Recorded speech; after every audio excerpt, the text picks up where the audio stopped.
time it is. It's that time again here for the Friday Night Sportswire radio recap throughout the week as we talk all the latest happenings here in the world of sports, whether it's Major League Baseball getting ready here, whether it's NFL recaps from the Super Bowl, NHL, a lot in the NHL, NBA All-Star Weekend, and of course, one of my favorite topics and our guy that leads off each and every week with us, the WWE in the world of professional wrestling. He is our world champion when it comes to all the latest in the wrestling world and the NHL. That is Mr.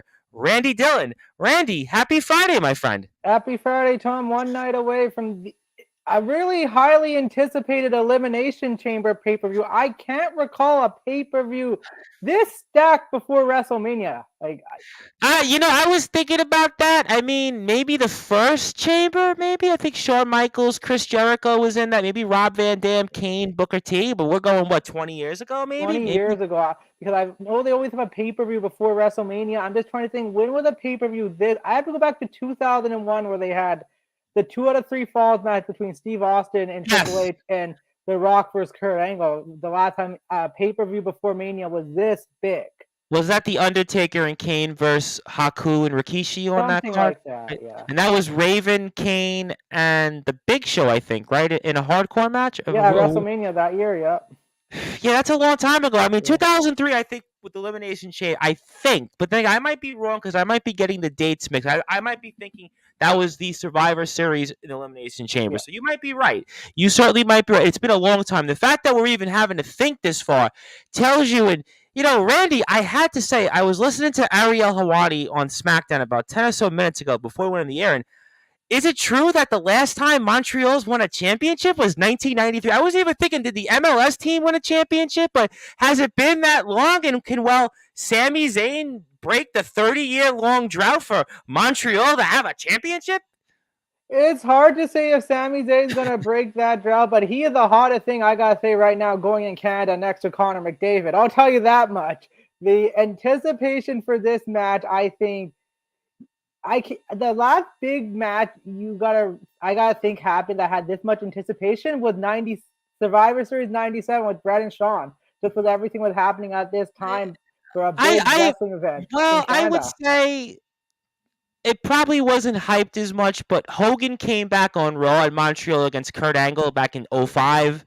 I mean, that was pretty big. Rock versus Hogan, WrestleMania 18, that's up there as well.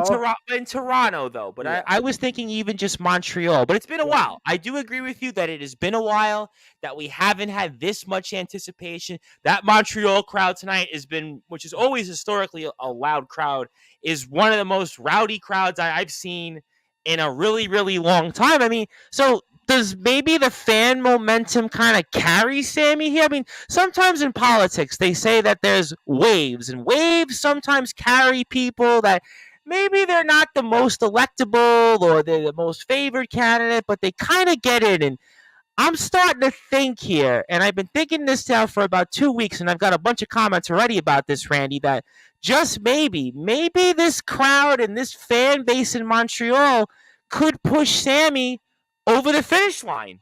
I don't know, because I gotta go back to Clash of Castle. 60,000 people on Drew McIntyre's side. That was a loud crowd there as well. And you heard the reaction there. So I don't know if the Montreal crowd carry Sami, but there's a lot of questions here because the promo that happened between Cody Rhodes and Sami Zayn has really put a doubt in my mind to say, could this be a triple threat match at WrestleMania the way it's going? Well, let me get to a few comments here first before I comment on that. Mr. Craven Rage, of course, who is our friends from WCE Wrestling Championship Entertainment, and he's pretty much their Roman Reigns, says, hey, gentlemen. Casey Jack Bradley, who's back at the GT Ministries Academy there, of course, Thursday nights. Casey is coming back maybe to the ring, so Casey says Elimination Chamber is going to be hype. But you know what? You bring up the Drew McIntyre point. Good point. But I don't know. Montreal is different than going over to the UK. And we love the UK on Sportswire. They're the majority of our audience. But I don't know. Something is different. I agree with you, though, that on Raw, that promo back and forth between Sami and Cody led me to think that it's going to be Cody versus Roman. But Sami just, again, there might be a strong wave here that just maybe pushes him. I don't know. Listen, it's not on the W. They've always changed plans at WrestleMania. Listen, we saw it in 2014 with Daniel Bryan, 2019 with Kofi Kingston. We saw it in 2006 with Rey Mysterio, where it originally Yep. would be Randy Orton winning the title, and they decided to give it to Rey. So anything can happen. Nothing set in stone. I think with Triple H is in charge. I think it was more Vince in charge. We know this wouldn't happen. But I think with Triple H, he holds his cards really close and he's giving the fans kind of a glimpse of what they want. So until it actually happens, we're on the edge of our seats. I'm definitely on the edge of my seat, and I got a couple of comments here. First, I'm going to get. Well, I'll give you both in a part A and a part B. So let's go first. If Sammy loses, Montreal riots. Well, I'm going to get to that, and then I think it's possible a Montreal screw job. All right, so let's go first on Casey Jack or Daniel Banner, if I should say Daniel Banner in GTM. But do you think that if Sammy does lose this, that we are going to see riots in Montreal? You think that's a possibility? We're not going to see riots. It's not the Canadians, but you're going to see a hostile crowd where I think in the first time at WWE, we're going to see maybe fans looting the arena, depending how it goes, throwing stuff in the ring. That hasn't happened in a while because this will be a very hot crowd. I think this will be the hottest crowd home ovation probably since maybe RVD back in 06 ECW One Night Stand. Now, that was a controversial crowd. But I know. I remember that. Yes. I think the crowd is going to be that hot for Sami Zayn. I know people say the crowd in Chicago was hot for Punk back in 2011, but the Canadian wrestling fans just bring it to another level. So this is going to be a very intense pro Sami Zayn crowd here. And let me come back to the next point before I add my 2 cents. Do you think there'll be a Montreal screw job here involving an Uso or somebody else? Or what do you say? I could see Sami somehow getting screwed by Jey Uso. I could see Sami Zayn somehow getting screwed by Kevin Owens, to be honest. But I don't think we're going to get anything the sort of realm of the Montreal screw job back in '97. If that happens again, then we will see riots. Okay, well, yeah, I mean, I don't know if WWE would really want to go down that road. I really just don't know if they'd want to. Let me ask you a follow-up, and I was thinking about this the last couple of days as kind of digesting this whole situation with Cody and Sammy and Roman. Is this going to be probably the most booed Roman Reigns has been, frankly, in his entire career, if you think about it? I mean, is that a fair statement I'm about to make? Yep, I gotta think this is the most he's gonna boot since he broke the Undertaker undisputed streak. Not broke the streak when he beat the Undertaker, retired the Undertaker in 2017. That Raw crowd was hot on Roman, like they really was hard. But I think this is a little different because I think they were booing about the Undertaker losing. I think this is more because they really don't want to see Roman walk away with the title, and I don't think they like him here, especially Montreal. This is Sammy's place, and we've seen how Roman has treated Sammy here these past few weeks. So that's why I make the point, is it fair to say this is going to be the most maybe hated or booed that Roman's going to be? You're going to be hearing a lot of boos and genuine hate. Like I remember, go back to the Royal Rumble a few weeks ago, how much boos Roman got after he attacked Sammy. It's going to be 10 times as loud as that in Montreal. Okay, all right, fair point here. And I think Craven Rage says he's going to get the biggest heat Roman's going to get. Yeah, I think that's what we're trying to say here. So, I mean, is there a scenario, though, that you think, and we'll come back to the other matches here, and I got a few more comments, so I'll try to run this here as best I can in quickest amount of time. Is there a possibility that you do think that Sammy could walk away here and become the Universal Champion? I do not, and Tom, I'm going to go back to a point you made. All right, let's do it. Morales, 130-some days. Yep. He's 31 days away surpassing that. At this point, I'm starting to believe, and you really think in my head, there's a chance Roman Reigns keeps on either at least one belt till the summer to drop it to make him pass to become the third all-time. But I definitely don't see him dropping the title in Montreal because how they've been promoting him 900 days. It's a feat that it hasn't been done in like this, and how they play with Roman. Listen, we spoke about this on a couple of occasions, and I'll come back to Daniel Banner. But I mean, I've spoke about this with you on a couple of occasions. Right now, there's only a handful of wrestlers all time that have held this championship more than Roman has. San Martino, Hogan, and Backlund. That's it. Yep. That's it. That's it. Daniel Banner says the underdog story has been done in wrestling. They had to grind and claw to get where they are. Bryan Danielson, Kofi Kingston, Sami Zayn. Cody Rhodes, I don't put, though, in the same category, though. They've all gotten over. I do not put... This is where I'm going to disagree. I don't see Cody Rhodes in the same way as those three names. Those three wrestlers, Randy, and tell me your thoughts on this after this comment, that they were carried by a wave, a fan wave, to get them to become champions. Cody Rhodes, in my opinion, has always looked like a champion, and he's carried himself since he's left the WWE as a champion. So that's where I'm going to disagree with that. What do you say? I absolutely agree. You go back to Daniel Bryan 2014, like it literally was the crowd carrying him till the Punk walked out to really make decide, okay, this guy, we're putting this guy in the main event.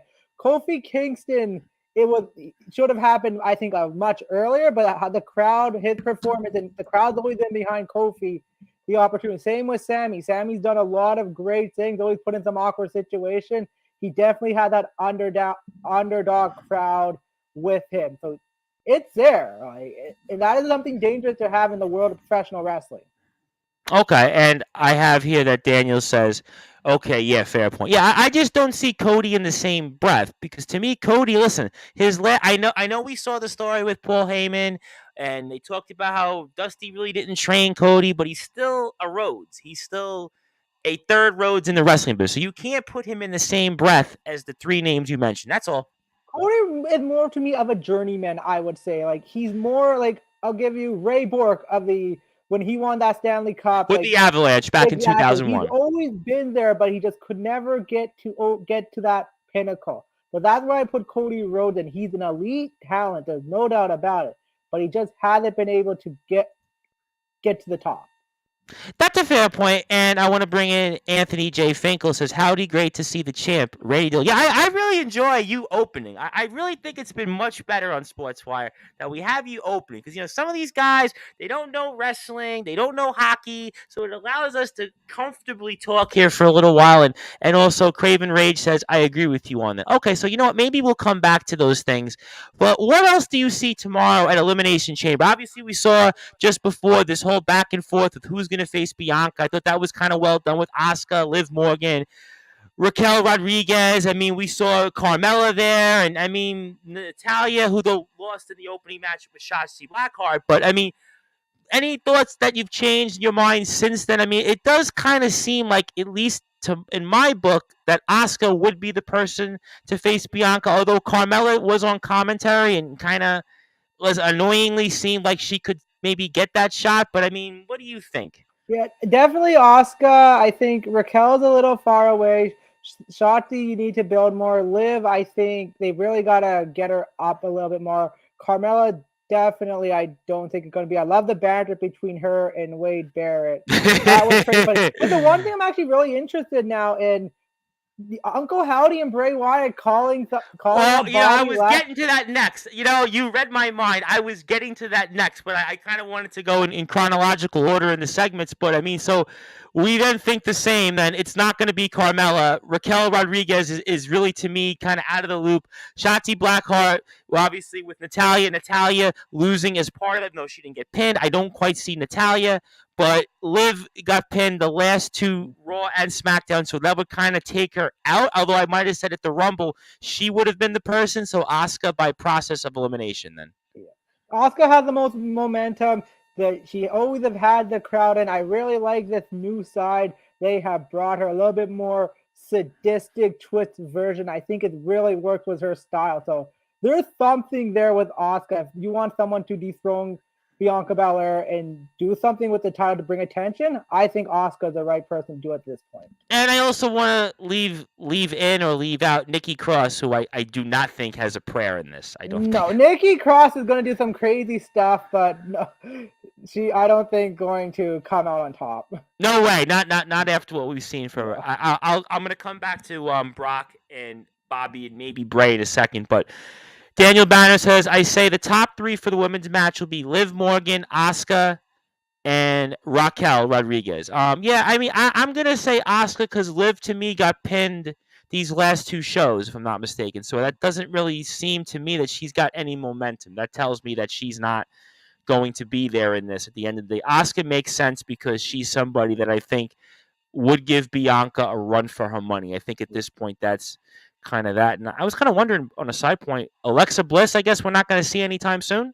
Apparently she's taking some time off from what I've read. She's asked to take some time off to deal with I guess, with everything going on. And I think it's actually a smart move for her because I think how Bray Wyatt turned all the question was she going to be a part of Uncle Howdy and Bray Wyatt? I think they can definitely go down that road, but I really felt it really kind of threw an inch on what she kind of wanted to do as a character. I think Alexa Bliss has always been, I think, underrated. She's definitely talented.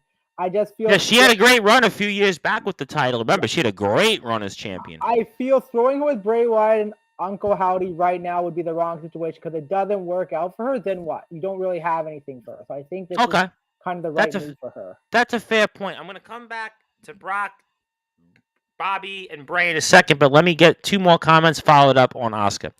Asuka will definitely knock the Raw champion, Bianca Belair. Well, maybe. I mean, I think she's got the best shot of any of them in tomorrow's chamber.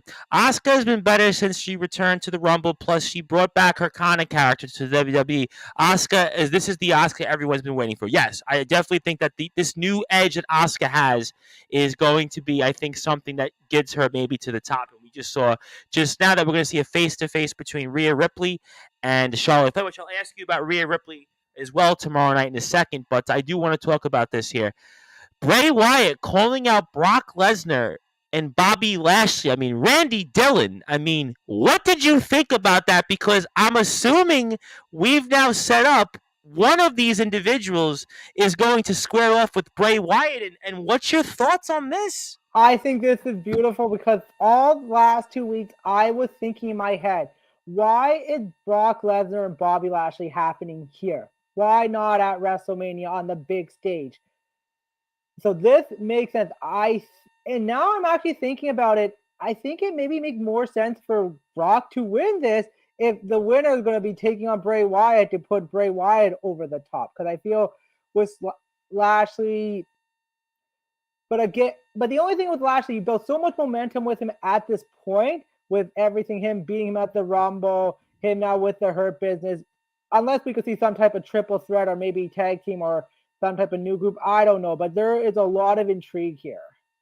All right, so you say then you think it's more likely that we'd see Brock Lesnar and Bray Wyatt. Could you make the case that that could still mean that Bobby Lashley could come away with yet another victory? Because to be fair, Bobby Lashley, if you saw Raw, obviously he got the upper hand on him, and he has made some points, and he has gotten the upper hand on Brock Lesnar more than Brock Lesnar's got a hand on Bobby Lashley. And can you make that argument here that Bobby could still come out on top?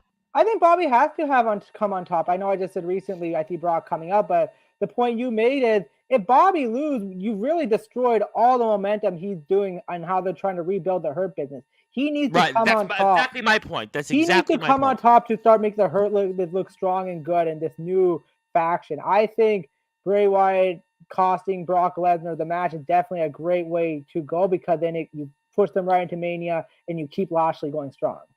All right, so you say Bobby Lashley comes out on top here then. Exactly. With some interference with Uncle Howdy and Bray Wyatt. They're definitely going to be involved in the match, one way or the other. I would be more intrigued about Brock Lesnar and Bray Wyatt, come to think about it, because correct me if I'm wrong, there is some history there. There is some history. 2016, I remember at the Rumble, there was supposed to be something going on to Mania, but they decided to change plans. So this is something I think. And if you really want to get Bray Wyatt to that top level, you need him, I think, to really go against someone to level Brock Lesnar. If he can really carry himself in this feud, in this story, and then possibly win this match, there's something to really show Bray Wyatt can be that top elite talent you always thought he would be. And before I get to the Judgment Day versus Edge and Beth Phoenix, I did want to send condolences to the family of the Jarrett family, because obviously Jerry Jarrett passed away, and kind of a big deal because when you think about what Jerry Jarrett's impact was in today's wrestling, you think about obviously Memphis Wrestling, the NWA, TNA, obviously, and actually his run in the WWF, where he actually took over for Vince McMahon during the steroid trial, and he was the age of 80. So we certainly want to send thoughts and prayers to Jeff Jarrett. I was watching AEW Dynamite on Wednesday, and there Jeff Jarrett was. It was almost like it was nothing, and Jeff Jarrett went out there. A thought or two on Jerry Jarrett before we go over to Judgment Day versus Edge and Beth? Jerry Jarrett's synonymous with the wrestling world. He's done so much. You mentioned NWA, WCW, Manson Wrestling, Tim and Jeff running TNA at the beginning. He's done so much for the wrestling world behind the scenes. It's incredible, and he's left a lasting impression to keep the spirit of professional wrestling going. So I agree with you 1,000%. I really feel like that TNA at the time kind of got lampooned, but if you really take a step back, TNA gave so many wrestlers a floor. I mean, you think about the amount of talent that passed through TNA. You think about Mickey James, you think about Samoa Joe, AJ Styles, Christopher Daniels, Frankie Kazarian. I mean, listen, from the New Day, you think about Xavier Woods, Apollo Creed. I mean, you think Bobby about that. Bobby Roode, Beer Money, so much talent. Yeah, Bobby Roode, good point. Even though I kind of feel like Bobby Roode's kind of been lost in the shuffle in his various runs, but I mean, a number of talent have passed through TNA, and they've had tremendous success and tremendous. I mean, because of Kurt Angle, I think might have had some of his best work in TNA. I mean, so that kind of goes without consideration. And I have a comment here from a good friend of mine, Chuck Atakuski, I believe. Chuck, did I get your name right? I mean, I feel like we still haven't met yet, but I obviously we're mutual friends with Chris Urban, pro wrestling star from House of Glory. He says, torch passed from Taker and Wyatt, taking down the man who ended the streak. Interesting thought. You know what? That's a good point here. Is that, do you think, got to get thrown in here in any way? Maybe that whole Undertaker Bray Wyatt conversation at the Raw 30th anniversary show, 30-year anniversary, and that's kind of maybe where something goes down here with him and Brock? I think so, because I think Bray Wyatt, when you think of the Undertaker and Bray Wyatt, the only superstar that comes to mind who had this kind of pizzazz that the Undertaker had, the awe when he came out, it was just incredible. So definitely, it could be a path to torch. I was reading online what Undertaker told Bray Wyatt. He said, "You have anything in your head you want to talk, call me." So I definitely think the Undertaker endorsing Bray Wyatt Bray Wyatt, I think, one of the most creative guys we've seen from the Wyatt family, the Fiend, the Funhouse to now. Like, there's so much there, and I definitely think how it can work out where there's something special there that can work out. Now, I have heard some rumor that things aren't looking. There's been a little bit things in the background where he can be a little bit handful, but we'll see. All right, that's a very, very good point here. Also, I have here from Daniel Banner, Asuka is the female Great Muta. Craven Rage says, I just want to know what's the reason why Bray wants Brock. Well, we're going to find out, right? Yeah. I guess if that's going to be the case, and then Craven says, okay, fine. So very quickly, I want to ask you, what do you think here? Judgment Day, Edge and Beth. I kind of feel like here Rhea needs a big win, as Sami Zayn is talking to the crowd here in Montreal, and what do you think here happens in this match? Same here. I think this is just a match where Rhea Ripley is going to get over at this point. You're building her up to take down Charlotte Flair, the top of the food chain. It makes no sense whatsoever for Edge and Beth to win this match. You need Rhea to really show dominance in this match against Beth Phoenix. Now, Beth Phoenix is one of the most tough women you'll ever see in the WWE during her time. So you need Rhea to really make a stamp on this match going forward to make it convincing she will beat Charlotte. Yeah, I don't feel like Beth and Edge need a win. I would imagine, though, we'll still get them at WrestleMania, though I'm still not quite sure where they go with that. But I do think that Rhea needs a win here over Beth Phoenix so she can really build further momentum. The only thing I could see at WrestleMania, because I have thought of this, the rumor was it could be, now, because Rey Mysterio right now is a little banged up, so I don't know if they're going to go ahead with the Dom and Rey Mysterio match, but it does. But we could see Finn Balor and Priest versus Edge, and the guy that comes to mind for Edge's partner is Bad Bunny, because him and Priest are good friends. So, well, I mean, Bad Bunny and Priest didn't really split up. I mean, that's an intriguing match there. I mean, that's a really. WrestleMania, Bad Bunny will get the media attention. We saw his performance. There. I'll give you that much here. And Chuck says Bray Wyatt is the taker of this generation. I mean, in terms of the creativity, I think that's a fair point. And you think here Austin Theory still retains the U.S. title? I mean, I really don't see Seth Rollins based on kind of what they said in that segment with The Miz on Monday in Brooklyn, that it would really indicate to me that Seth Rollins is going to get the U.S. title. I'm not quite sure there's anybody really believable, though. The one guy that's got me intrigued right now is Bronson Reed. Bronson Reed definitely the one that got me intrigued as well because it gives him something to do, and we know Triple H is a big fan of him. Montez Ford is a dark horse, I feel, in this match because there's always been rumors they want to push him singled. I feel like the Street Profit may have hit their it point, like the I what. thought about a month ago when they were in that number one contenders match, when you kind of saw where there was a tag that really they kind of maybe started to see, but they kind of walked away from that, if you remember, on Raw Yeah, about a so month or that's so the ago. only one. I don't see Priest walking out. Seth Rollins definitely not. I think somehow we might see Logan Paul maybe getting Rollins' head at this point, but we'll see what happens. But definitely Austin Theory is going to walk out at the Chamber, and then we're going to see. I keep saying this, Austin Theory I is know where you're probably. going. I know where you're I've said going. this a million times, but I do think their Austin Theory, I think, can be a top guy, and I think him working with John Cena, and I think that will be the big test for him. Can if John Cena gives him the okay, you'll definitely see Austin Theory on top. Yeah, you know what? I mean, he does have a little bit of a young Cena vibe to him. I mean, I think he's 25 and he's got the look. He's really rebuilt himself the last 5 months or so. I mean, yeah, I agree with you. I definitely think he's still going to walk away from the chamber with the title. As to where they go with him afterwards, I don't know that. That's a little bit of a tougher call, but we're on the same page on this one for sure, and we'll certainly figure that out here. But obviously, we're here on Sportswire Radio with Randy Dillon. And if you like Randy's wrestling commentary, I hope you'd follow him on Twitter and Instagram at Randy DHILLON. He is also the host of the Hockey Fan Chat. He speaks all things related to the NHL, which we'll get into in about 2 or 3 minutes. And my name is the Reverend Tom Bryson. Very quickly, because I do want to give you a few minutes on the NHL because there's some stuff I want to talk about. But in terms of AEW, anything that comes to mind here that you thought was of note? I mean, the Wardlow sit down I thought was interesting with JR, kind of talking about maybe a little bit more of the backstory with him and Samoa Joe. We saw MJF come out. I was pumped up about that.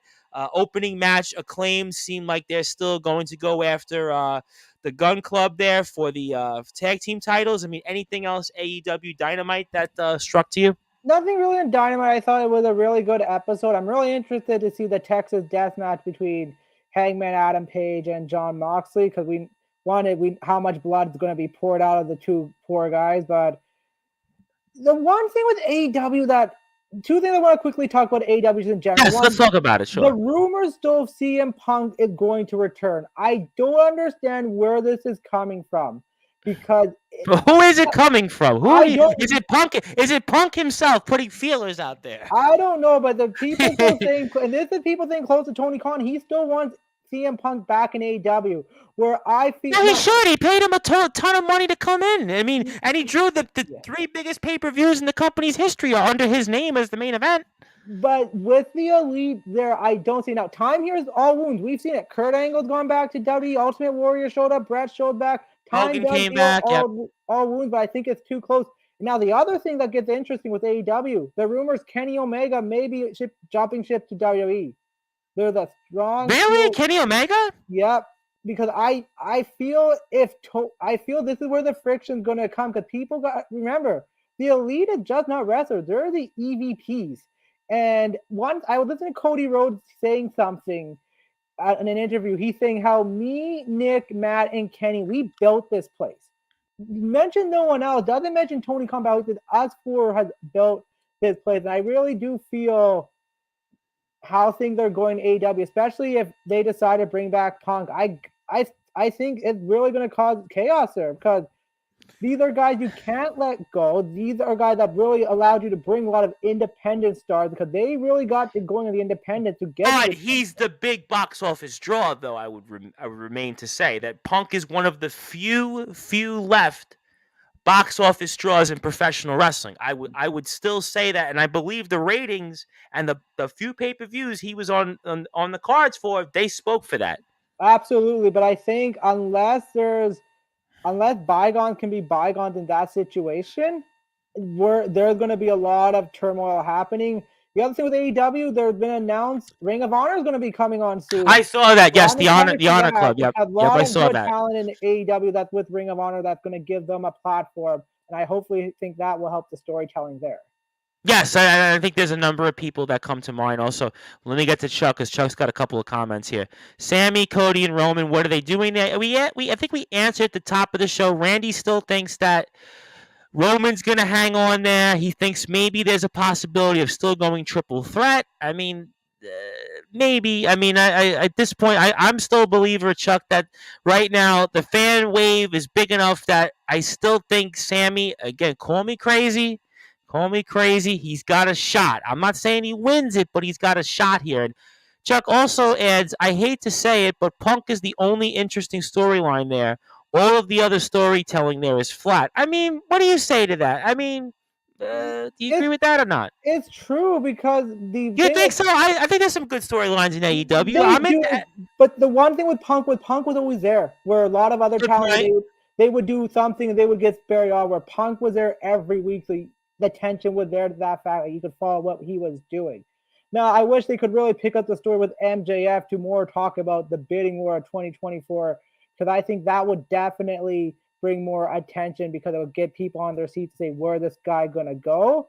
But I think is that more of a tactic to say we don't know if AEW actually can afford to resign him, or he actually is he's going to Tony Khan can't afford to sign MJF. You think so? not afford to assign, but I think is he willing to make MJF the face of AEW?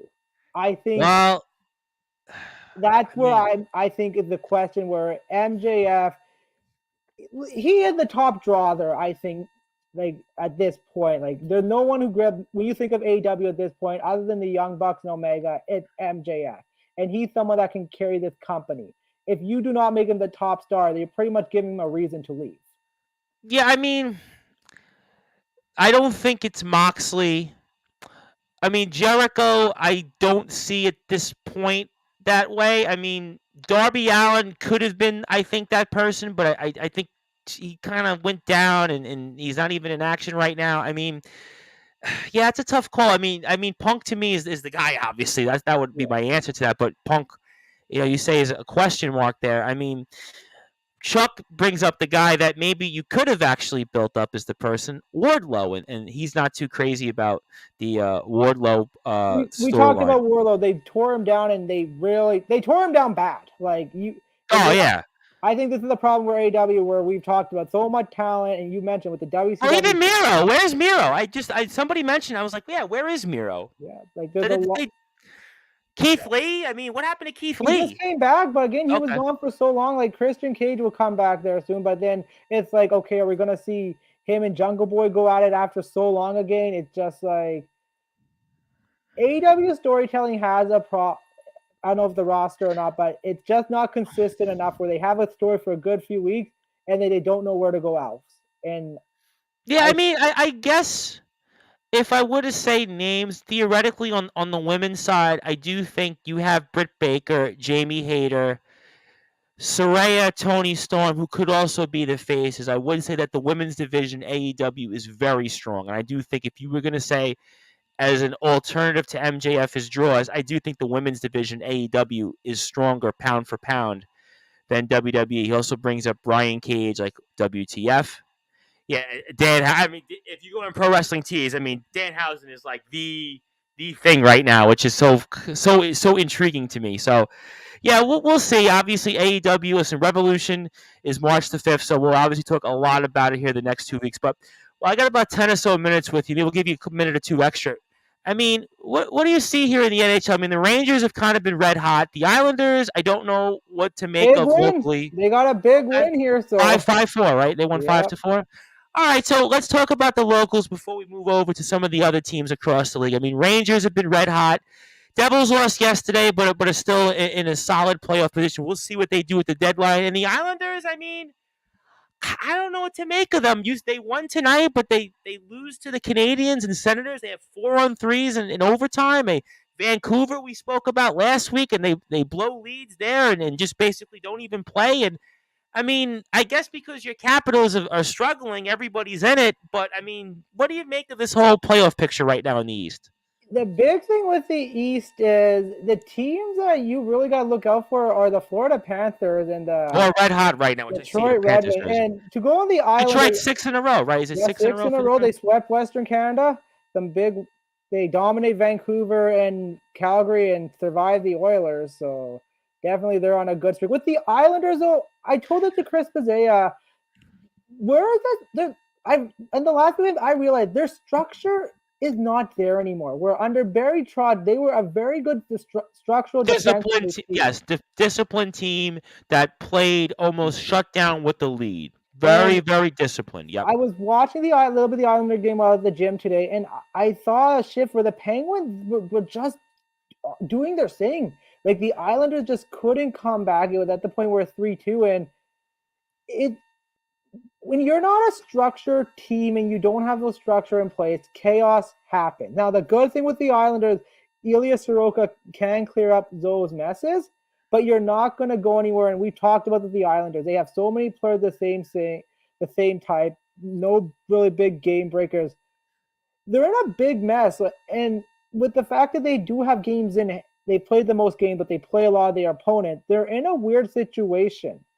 Now, could they still be sold at the deadline? Possibly, but I don't know think at this point. Yeah, I think it's kind of, listen, you made your move. That was Horvat. You signed him. And what are you realistically going to get back? And if you trade anybody as to bring in somebody, you don't really have much to give. So I kind of think the Islanders are where they are. They're kind of in this crapshoot with Florida, Detroit, the Capitals, obviously. And if you want to throw Ottawa in there, Ottawa has played better. I mean, you want to throw them in. They played a lot. 6 of their last 7 after Tuesday. I mean, you could throw the Senators in there. I mean, they're in a crapshoot. I mean, it's kind of typical Islanders, kind of in a crapshoot. I mean, and Chuck wants to say also, before I come back to that, Boston or Tampa is winning the Eastern Conference in his opinion. What do you say to Chuck, that? I'm going with the Hurricanes. I'm not going to lie there. I think the Hurricanes are the team to come out of the East this year, to be honest. Even with Boston, the way Boston's played this year?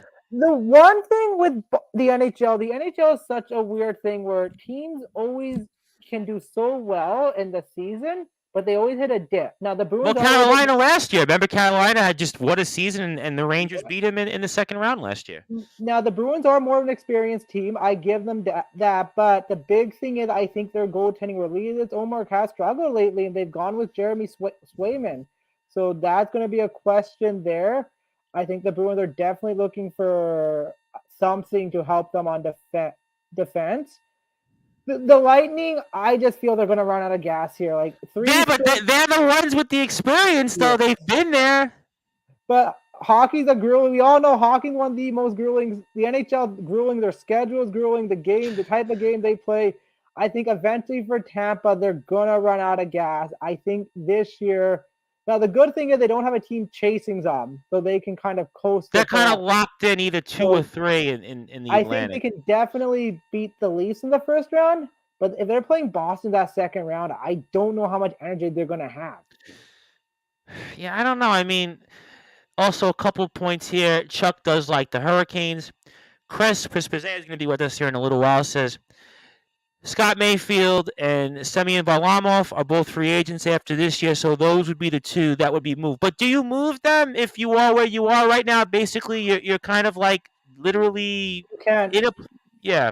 That's Vancouver, what I think. I go back to Vancouver last year. The talk with JT Miller from the Rangers. The talk was a prospect, Philip Hito, and a first-round pick. The Rangers were willing to pay to JT Miller. The Canucks did not do that because of the position they were in. One of the worst thing the organization have done, possibly, but that's the conversation for another day. Yeah, and right now, very quickly, the Islanders are now 1 point ahead of the Capitals, but they've played 1 more game. They've played 4 more games over the Penguins, but I think right now it's not so much about the Penguins because of the drop-off. It's about the Florida Panthers, who the Islanders are technically tied with right now when it comes to the last playoff spot in the Eastern Conference. Actually, the Islanders are now 1 point ahead of them. So that's something to keep an eye on. They both have the same amount of wins, but the Islanders have 1 fewer loss in regulation. And the Detroit Red Wings, who technically by percentage points, Randy, would actually be the team that's in that last playoff spot because they have a bunch of games in hand over both teams. So that's something to keep an eye on. And Buffalo, have to mention Buffalo. Buffalo's still right there also with a lot of games in hand as well. So I mean, the Eastern Conference race is kind of definitely topsy turvy, and then you've got the Rangers who have won 6 games in a row, 8-1 their last 10. Carolina's certainly in the mix, and then for you in the Western Conference, what do you see here? Obviously, Dallas isn't in first place, but you've got Winnipeg right behind him. You've got Vegas in first place with 4 wins in a row, and then you've kind of got everybody else bunched up. I mean, any thoughts there? The West is interesting because the Calgary Flames, we talked with them last week, and again, they are a team who just literally are playing with fire at this point. No, they're called the Flames, Randy. Yeah, they're literally playing with fire with the season they've had. They just can't get together. The comment Jonathan Huberdeau's agent made Alan Watch saying the definition of insanity, doing it over and over again, expecting different results, kind of a throw at the Flames. So that definitely interests there. The Nashville Predators, I would say, are an interesting team to take a look at because they go. Chuck, the Avs, I think, can definitely find a way to make it, but they got to get Well, they're third right now. Well, they're third right now in the division, so that means they are in the playoffs. And what is the future of Gabe Landeskog, I think, at this point for them? Is he going to come back? Because if he's not going to come back, that's close to, I think, $8 million in cap space you can use to bring in a player. And I hear they might be targeting a guy like Ryan O'Reilly that definitely could help them. That's interesting. Obviously, veteran team, a guy that could certainly help them in maybe a top 3 position, top 3 line position. And then you mentioned Calgary, and you've got Edmonton, who you also mentioned, who would be in that last spot. And anything else of note that you see in the Western Conference? You mentioned the Predators, who, again, have the games in hand on people. But I think you said last week, and I had mentioned they were playing better, but you weren't sold on them. Yeah, and the Minnesota Wild, one thing I've noticed, Marc-Andre Fleury, the Wild fan has been, there's been some time the Wild fan have jeered Fleury a little bit with his performances. Obviously, they brought in Fleury last year. They let Tam Calvin go, who played great for them. And their backup Gustafson's played good, but I think if the Minnesota Wild want to keep in the race, it's going to have to be in the back of the Marc-Andre Fleury just because you're really capped with experience due to the buyout implication of Suter and Parise against the cap. Kaprizov's been good, but they need some help. So if the Wild want to make it, I have to say Marc-Andre Fleury would be the guy going to have to carry them or squeak them in the playoff. And Chuck says, I want the Avalanche to repeat in a bad way. Sorry, Tom. I don't think they can because the team I'm really keeping out in the West, the Dallas Stars. I don't think this team is getting a lot of recognition for the season they're having. The resurgence of Jamie Benn on top of the season Rupo Hintz and Jake Robertson has having Jake Ottinger, a possible Vezina favorite. They're definitely going to be looking at improving their defense. So I think the Dallas Stars are a team to maybe come out of the West at this point. All right, so you don't buy in the fact that the Avalanche are the defending champions, and until you beat the champions, and that they're the ones you have to cede the respect to, or the Golden Knights who buy almost everybody, and you don't buy into them. So you say right now you kind of think Dallas has a small edge, although I do think in the Western Conference, and we'll bring Rob Morosco on in 2 minutes. I do think that the Western Conference is a lot more kind of in the mix between all the top teams and the middle of the pack teams, whereas in the East, I think it's pretty clear that there's like 3, maybe 4 teams I would say are legitimate cup contenders. You've got Boston, you've got Carolina, you got to still put Tampa Bay in the mix, and I'd probably throw in there the Rangers. So that's my 4 teams right there. I mean, the Devils, I know what they are. I know Justin Gianelli's Devils, but I don't know yet if I see the Devils as we won't know the Devils until they play if they can win. I think most likely they're going to be playing they're either playing the Rangers or the Penguins in the first round. Well, from the Devils, I want the Penguins. I definitely want the Penguins. I want as a fan, I want the Rangers because that battle. No, you want but if I'm a Devils fan, I want the Penguins. I know you want the Penguins. The Penguins have been first round exits the last few years. I mean, the Islanders beat them a couple times. With the Penguins, with the play of how old the Penguins are. So definitely, the Penguins, I think really would be the team of the veteran teams I would definitely want to face. So I'm the Devils. I still go with my gut. I want the team I can beat. The Rangers, as a fan, it's Devils, Rangers, the history, but I don't know. And Chuck says Landy might be back right in time for the playoffs. Watch out. Well, that's the key here, right? 29 games are left for them, so you got about you do the math, 7 weeks, I think, till the end of the regular season. So, that we'll have to see. We'll certainly find out. Getting very, very interesting. He's been off for a while, though. I think the one thing with Landeskog coming back that late is it's not like the shortened season where Kucherov came back 5 months. I think what 6 months after, maybe 5 months after, 6 months after winning the cup, and he looked great for him. Landeskog's been almost gone for a full year at this point, and he's been banged up bad in the. So, it, without no games, it's gonna play the playoff. We know are a different element. So it's Oh, gonna be absolutely. interesting. Playoff hockey is totally a different dynamic here. And Justin Gianelli says, I want the Rangers, LFG. Well, you know what? You might get them right now. It seems like you would definitely get them. I mean, so it looks to be the case. I really don't think Pittsburgh is going to jump into that 3 spot over the Rangers. I just don't see it. So I think we're pretty much going to likely see a Devils Rangers, which I think hasn't happened since the 2012 Eastern Conference Finals, if I am not Yep, mistaken. that So was a good we'll run have to there. see. But a lot to listen. Right now, as the season's about 1/3 left, this is now what to me you're in the playoffs. I always Yeah. say once you get to January, that's when the NHL is different than the other sports. In baseball and basketball, they're slow movers. But in the NHL, I've always felt when you get right past Christmas and New Year's, now you're in the playoffs because all those games become 3-point games. Look at the Islanders. Islanders Yep. play before tonight 3-point games where they lose the games either in a shootout or they lose it in overtime. So those are the games that you're going to certainly add up to you. But Randy, I know you got a lot on your plate. We'll definitely talk for sure. And I want to give you the floor, some closing thoughts. Anything else from the hockey fan chat you want to say? And floor is yours, my friend, and fire away. Thanks, Tom. Hockey fan chat. We're gonna hope to have a little trade deadline preview episode coming out here in about a week or so before the trade deadline to kind of go over what some of the big moves teams are gonna make. The NHL, the it pains me to say this, but the Washington Capitals, I think, will be sellers come the deadline. Too many injuries. They're just not playing good hockey, and they're losing games. And then in the WWE, just I'm excited for tomorrow.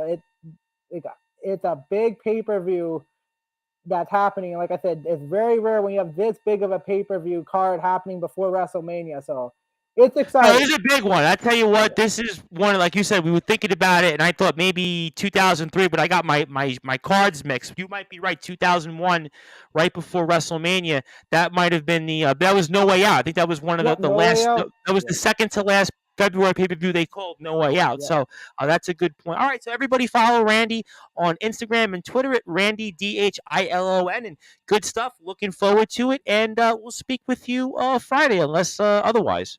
Sounds good, Tom. Take care.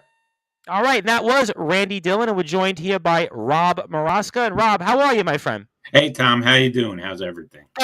Good man, and obviously good to be with you. Obviously, we're getting ready for the baseball season. We'll spend a few minutes with you, and unfortunately, talk about the sad news here of Tim McCarver, a former broadcaster for Fox. Also did some work for the San Francisco Giants. Did some work for the Mets, the Phillies. Also played 4 decades in the major leagues. Played in 3 World Series, won 2 of them. All-Star, and obviously most people here under the age of, I'd say, 45 know him as a broadcaster. So give me your thoughts on the passing of Tim McCarver. Yeah, and he was Steve Carlton's personal catcher too. You're right. Anyone under 45 just remembers him as a broadcaster, which he got into the Hall of Fame as a broadcaster. So, that just shows how good he was.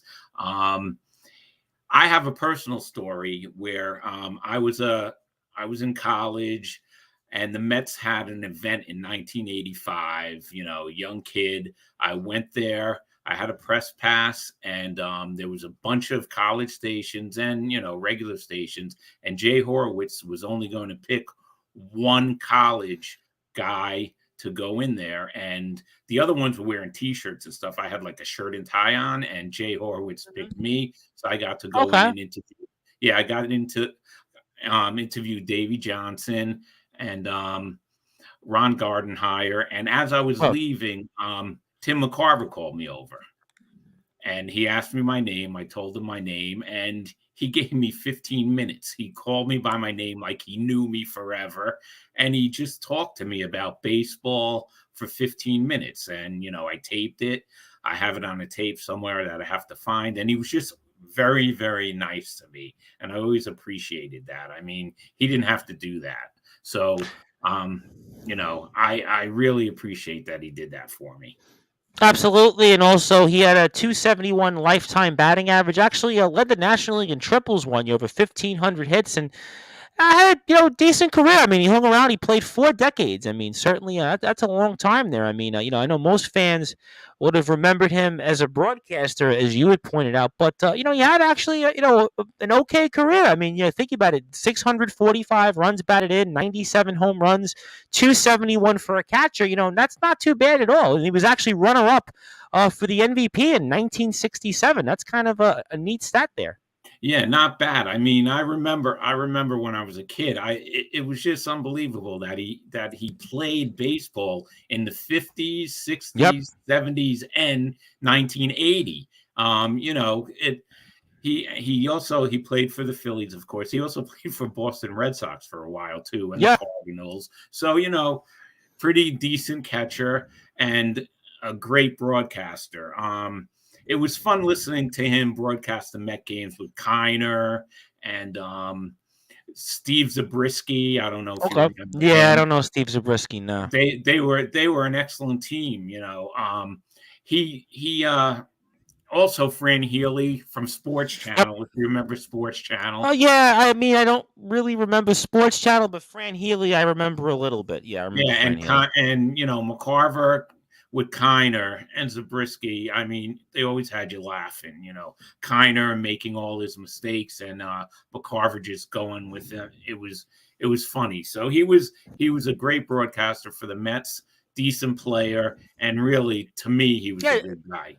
and he did national broadcast. Obviously, I think he did some with CBS, right, and then Fox, obviously, most notably, right, with Joe Buck. Obviously, what most of us remember him with Fox. He did for all those years the national telecast and all the World Series there for a long, long time. Yeah, he did. He actually did 24 World Series and I think 22 All-Star games. Also, he was on ABC with Cosell for I think just one season. I think his Oh, first season. So he was on ABC too. I mean, yeah.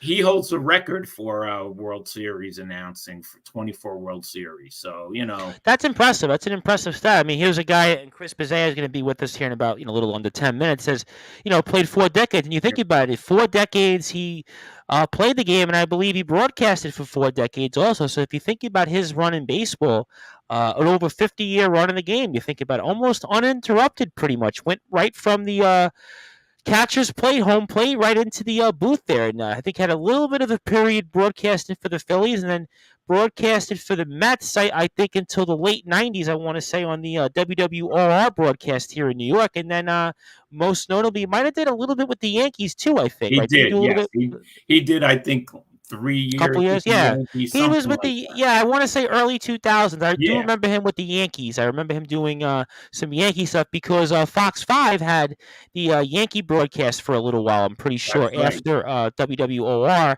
and WPIX, which is now back with the Mets and Yankees. But there was a period there where the Yankees had left WPIX, and I'm pretty certain that he was on some of those broadcasts. So certainly Tim McCarver, if you're a local baseball fan, you remember him, and certainly a national baseball fan, you remember him as well, but passed away at the age of 81, and also wrote a book as well, if I'm not mistaken. Also had his own show, the Yeah, Tim McCarver Show, which used to be broadcast. I think it was syndicated. Used to see that on the Sunday night circuits. I believe you'd see it. I think on was it yeah, CBS with or it was CBS. okay? Yeah, Yeah. yep. So he definitely had a long career. Definitely respect his work. I know some fans loved him, some didn't, but I think you got to respect the overall body of work. Hall of Famer, 4 decades in the game as a catcher.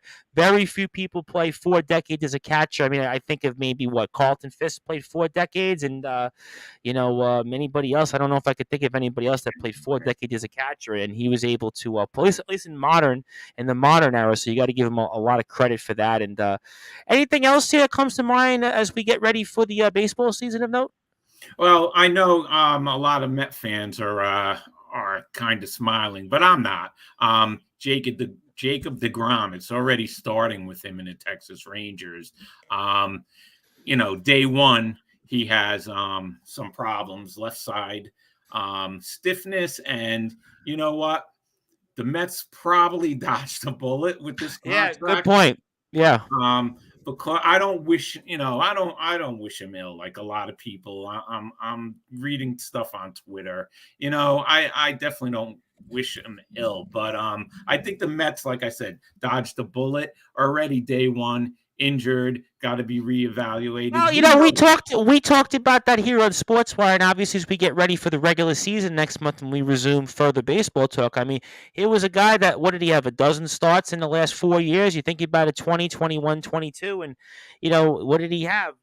A little more than a dozen starts. I mean, he really didn't pitch that many games for us this year. Then you were going to give him a contract to what he was asking for. Maybe you're better off with, Verlander and Scherzer and kind of seeing how that works out, because that you have a little bit more of a confidence in those guys staying healthy than DeGrom, who's had multiple surgeries and has missed multiple seasons already. Yeah, and you know what? He's let's face it. He's, what is he? 5-6 inning pitcher. It's, I don't know. I think Texas made a bad deal with DeGrom, but what are you going to do? He was a great pitcher for the Mets. And I wish him well, but it was time for the Mets to move forward, and now he's the Texas Rangers' problems. Well, he's their problems, and you can look at it like this. At least he's not the New York Yankees or the Atlanta Braves or the Philadelphia Phillies problems. And I also heard, speaking of broadcasting, Keith Hernandez on the verge of coming back, I had heard as well. He is coming back. They came to agreement, SNY and Keith Hernandez, 3-year deal. I don't know how much money. So he will be back in the booth with Ron and Gary. So, that's intact, and that's good news. I'm happy that they got it done. One thing about the Mets, even though they've had some terrible teams, terrible years, the Mets have always had excellent broadcasting teams from the beginning. Kiner, Murphy, Lindsey Nelson, McCarver. You mentioned McCarver, Gary Thorne. Gary Thorne was a part of a lot of those sports channel broadcasts, I think, which became Fox Sports. He was a part of that a little bit. Gary Thorne, I think, was also with Channel 9, I want to say, toward the end of the Channel 9 run, if I'm not mistaken. I think Gary Thorne did some of that. You mentioned Steve Zabriskie. I really don't remember. But also Howie Rose. Got to mention Howie Rose. Got to mention Howie. I mean, Howie Rose was a big part of things. Wasn't crazy about Fran Healy. I wasn't that a big fan of him, but radio, whether it's been Josh Lewin or Wayne Randazzo, the Mets have had always good, a really good amount of broadcasting teams, and obviously at the main for the TV end.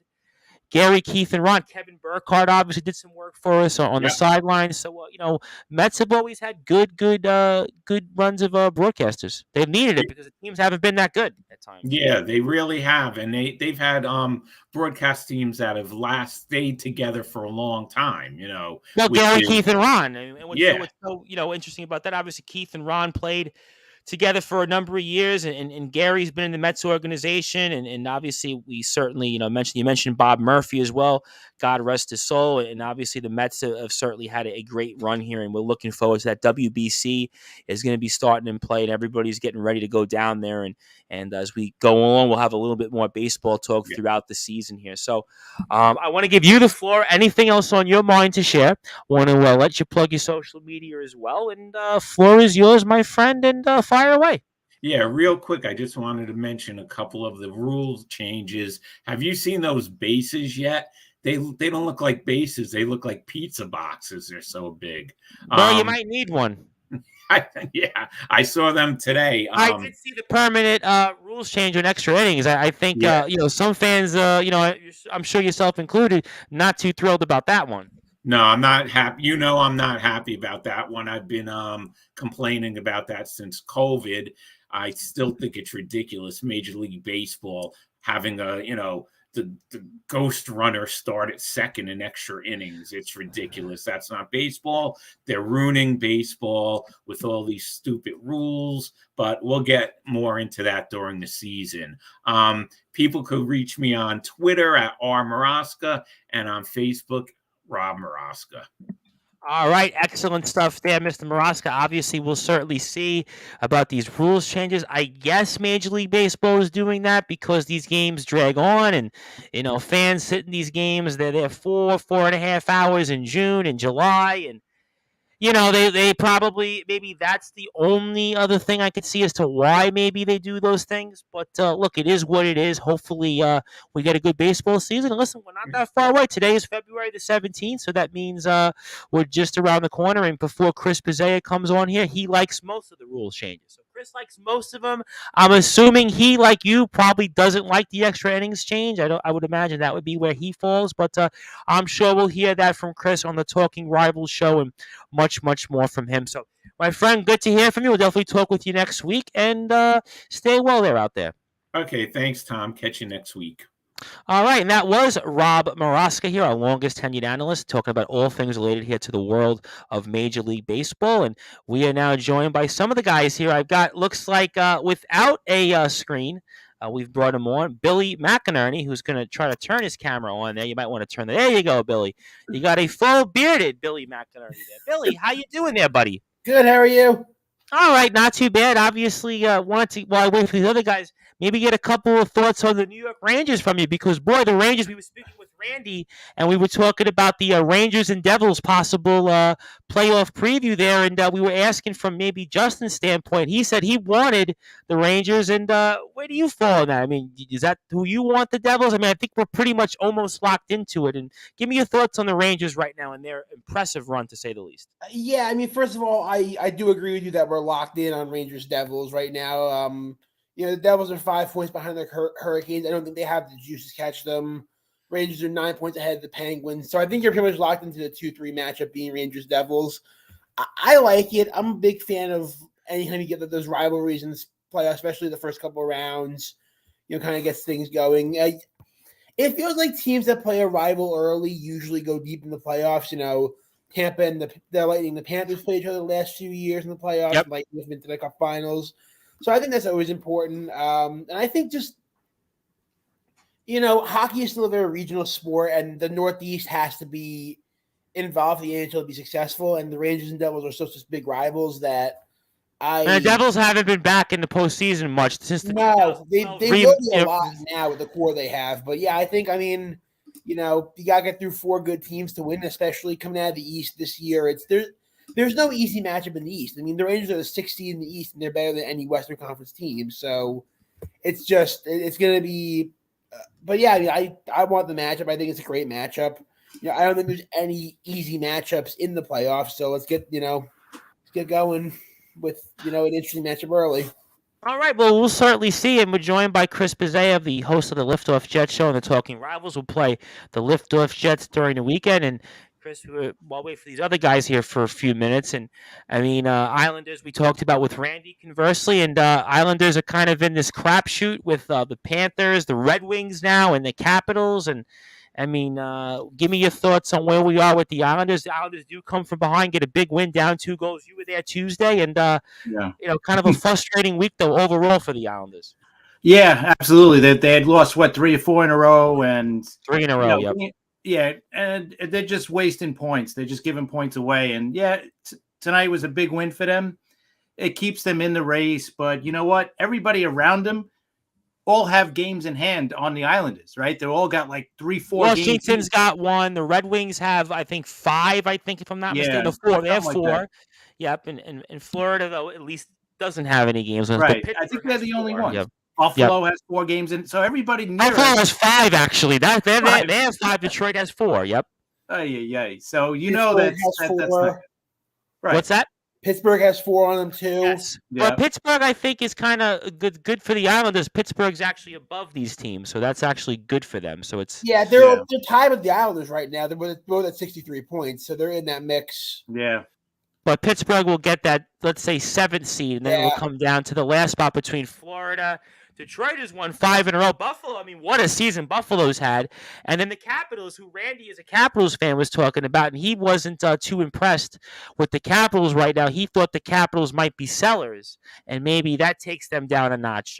But the Islanders, I don't know. I mean, we were talking, do the Islanders sell or do they stand pat, Chris? What do you think? they're probably going to stay pat, but if I'm the GM, I'm looking at this team like, even if we do, squeeze into the playoffs, are we really going to make a run with this team? I don't see it. No So way. They're I going to would, play you know what? Boston? No way. I'm trading Mayfield and I'm trading Varley easily because they're both going to be free agents after this year. So you may as well get something for them. Maybe you could get, a second round pick for Varlamov, maybe. I don't know. Yeah, I Mayfield, mean, there are a lot of teams in the West that could probably use Varlamov because it's a whole crapshoot there at teams. The Kings for sure could use him. That was one of the teams I was thinking of there. I mean, Seattle could probably use him. Yeah. I mean, the only thing I'll say, though, is that the Islanders did bring in Horvat. They re-signed him to this long-term deal, and then you're going to trade a few players. I mean, does that signal anything to the fan base, you think? Or you make the move now while you're going to lose him, you think? I look at it this way. Most fans are thinking like us, that are thinking, you know what? Even if we make the playoffs, we're not going anywhere. So you know what? Let's try to build towards next year. And I don't even think any of the teams that are battling, even though I know Florida's been a huge disappointment, but I mean, I think Florida, Buffalo, Detroit, the Islanders, and Washington, of these 5 teams, I really don't think any one of them could beat a Boston or Carolina. I mean, I think Florida might have on paper the best resume, but I don't think they really have kind of the bottom 6 players or maybe even the goaltending to really be able to stand in a series. So I don't think any of those teams really could really do anything. So maybe that the Islanders should move here. For you, Billy, do you think the Rangers are done as we get to the deadline in 2 weeks from now? Do the Rangers make maybe a minor move maybe to shore up a bottom 6 spot or something like that? Yeah, I don't think they're done. I think they're looking for especially a 4th line center because Jake Lesuchin is not getting it done. Although they could bring in another winger and move Barclay Goodrow back to center, which is probably the best role for him. I know one name is being tossed around a lot has been Tyler Mott, who they traded for last year. Mm-hmm. It's a little bit different this year because they do have more speed in the bottom 6, so he doesn't make quite the impact he did last year because he was really the only good skater they had down there. But Jimmy Vesey skates well. Julian Gauthier, who's kind of established up as a 4th liner, skates well. So it's not quite the difference. I would look at a center. I mean, they just made a trade with the Blues, but you could see, I'm trying to think of the center, not O'Reilly, a different center they have. Yeah, we're talking with Randy with O'Reilly, maybe back to Colorado, because one of our listeners who had chimed in on Facebook is an Avalanche fan. We were saying maybe that's a destination for him. They have enough cash on LTIR that's a move you can make because they're going to get to the playoffs either way. They can sleepwalk into the playoffs. And then, you had O'Reilly in a depth role to, McKinnon, Landeskog, Rantanen, Makar. That's just another weapon for them. I think, maybe Bonino could be an option for the Rangers if they can get Nashville to retain some cap. That was a team we spoke about with Randy that we thought could be a team that would sell some parts, Nashville. Yep, that was a team we mentioned. And so, I think that definitely – those are options. You're not going to see a major move. Patrick Kane's not going to be on the Rangers now after the Tarasenko trade. They're not making. They're not. So let me ask you that, Patrick Kane, and we'll get Justin in a second for the Devils point before we move on when the Brute Force comes in. We'll talk football and such. But I mean, where do you think Patrick Kane would go if he's moved here in the next 2 weeks? Me? What do you think? Yeah, where do you think he'd move? Yeah. I'm going to throw a dark horse team out there because I don't really see him being moved, so why not? I'm going to say Vegas. They're always in on the big names. We mentioned that with Randy. Yep, that was the team we mentioned. Yep. Ultimately, I think he shuts it down and has his hip surgery because I don't think he wants to go into free agency with that lingering over him. If I was the agent, that's what I'd be telling him to do. So I don't think he's ultimately going to get moved, but if he goes somewhere, I could see it being something weird like Vegas or even Seattle. They have the cap space for him. He could – slide in there. But certainly I think he wanted to come. He outright said he wanted to come to the Rangers. He wasn't happy when they traded for Tarasenko. But look, and he's not the same player he used to be. He doesn't really score anymore. His defense is absolutely. Well, you're getting him in the well into the second half of his career. He's not. He's fading fast. You're paying for the name at that point. So I don't think he's someone that you'd want to target. Unless you really needed like a distributor at this point, which really, again, I think Seattle could use, put him with Benny Ears. That could work. But overall, I think he stays in Chicago. All right, we're joined here by Justin Gianelli of the Baseball Banter Show. And Justin, we were talking about the locals and anything you think that the Devils do here between now and the deadline. I know Neil Villapiano has been screaming up and down at the top of his lungs on sportnarium.com/play about the Devils, the deadline. But Devils here locked in, it looks like, with the Rangers. So give me your thoughts on what they do. Yeah, I mean, obviously they're looking to maybe add a little more punch to the scoring. You know, it feels like at times that their secondary scoring just lacks, and especially you've noticed at the last couple of games without Jack Hughes. Good news is he'll be back in the lineup tomorrow against Pittsburgh. But you know, and obviously the name everybody keeps bringing up is Timo Meyer, and that they'd have the cap room to not only trade for him but give him an immediate extension. So, you know, that's a name that's been thrown out there. You know, maybe part of its sentiment for me, but as a bottom six forward, I'd bring Adam Henrique back from Anaheim. You know, The name Devils fans love, big fan favorite for a long time with the Devils. Absolutely, Yep. and you know what? You're at this stage of his career, you're not asking him to be a top line scorer. You're asking him to just be a bottom six producer, which I think he can most certainly do. And I think the Devils need a little more size as well. They are definitely a fast hockey team, but they're also a team lacking a little bit of size in the forward category. You know, their defensemen are pretty big. You know, Graves is 6'5", Hamilton 6'6". They got some size defensively, but as for some of their bottom six forwards, that they lack that just a little bit. All right, we'll certainly see. And Henrique has 19 goals this season, so he's definitely having a strong season. And Devils and Rangers separated by 3 points from each other, so certainly a lot to talk about here when it comes to the NHL trade deadline. We are here on Sports. Jump in. I have a question for Justin. A name that I haven't really seen connected to the Devils as much, and I'm not even sure he's available, but if he is, I think it makes sense for them. Thatcher Demko from Vancouver, the goalie. I don't know if you trust the Devils' goalie situation. And I'm hoping they don't make. I am getting very comfortable with Vitek Vanacek being the number one. I am concerned about Mackenzie Blackwood. Yeah, you're either getting a really good performance or a really bad performance, and sometimes there's no in between. And I was a little confused as to why Lindy Ruff started him last night with the back-to-back this weekend. Because I would have thought you play Vitek Thursday, you play Blackwood Saturday, and then you play Vitek Sunday against the Jets. But I just don't know that that's the way he goes. I think he's going Vanacek tomorrow against Pittsburgh. So I would not put it at the top of my list, but because of the way Vanacek was played. But I certainly. If I could try to upgrade over Mackenzie Blackwood, I could look into that. And schedule right now, as we speak, Rangers are in Edmonton. I was 4-2 Edmonton. I think I checked a few minutes ago, late in the second period. Devils are in Pittsburgh tomorrow, 5:30. Then back at home against Winnipeg, then Montreal, then Los Angeles. So Devils are on a long homestand coming up, and we'll give you the Rangers and Islanders schedule in a second before we get a little bit of a break for some of our plugs. Rangers schedule coming up here after here against Edmonton, which is now in the second period, is now just ended. They're in Calgary tomorrow at 10 o'clock.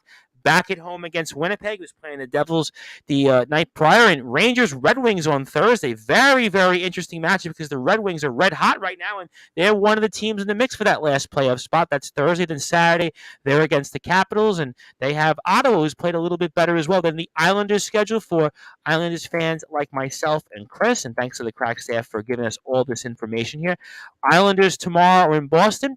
Last the Islanders played against Boston was at UBS Arena. Didn't look too good, but they did play in Boston last time out. Islanders went to overtime. And they have the Penguins once again on Monday, so that's going to be another big game. Then they've got Winnipeg at home. They've got the Kings at home. So Islanders here have a interesting schedule. They have actually Winnipeg twice in 5 days. So that's kind of a back and forth schedule. So a lot of games that are going to certainly impact things. But we are here on Sportswire Radio now, speaking all things related here to the world of professional sports with some of my guys. And that is the returning Billy McInerney, who's returned. It's been so long since Billy's back. He's even got some facial hair now. So Billy's certainly doing it for the winter season here. Billy's doing a great job for us. We've got also Chris Bizzea from the Liftoff Jets and also the Talking Rivals, and also Justin Gianelli of the Baseball Banter. And my name, you know by now, is the Reverend Tom Bryce. I am the host and the owner of Sportswire Radio. And if you like what you hear from us, please continue to like and follow us on Facebook at Sportswire Radio. Almost 600 followers now, so thank you, everybody, for your continued support.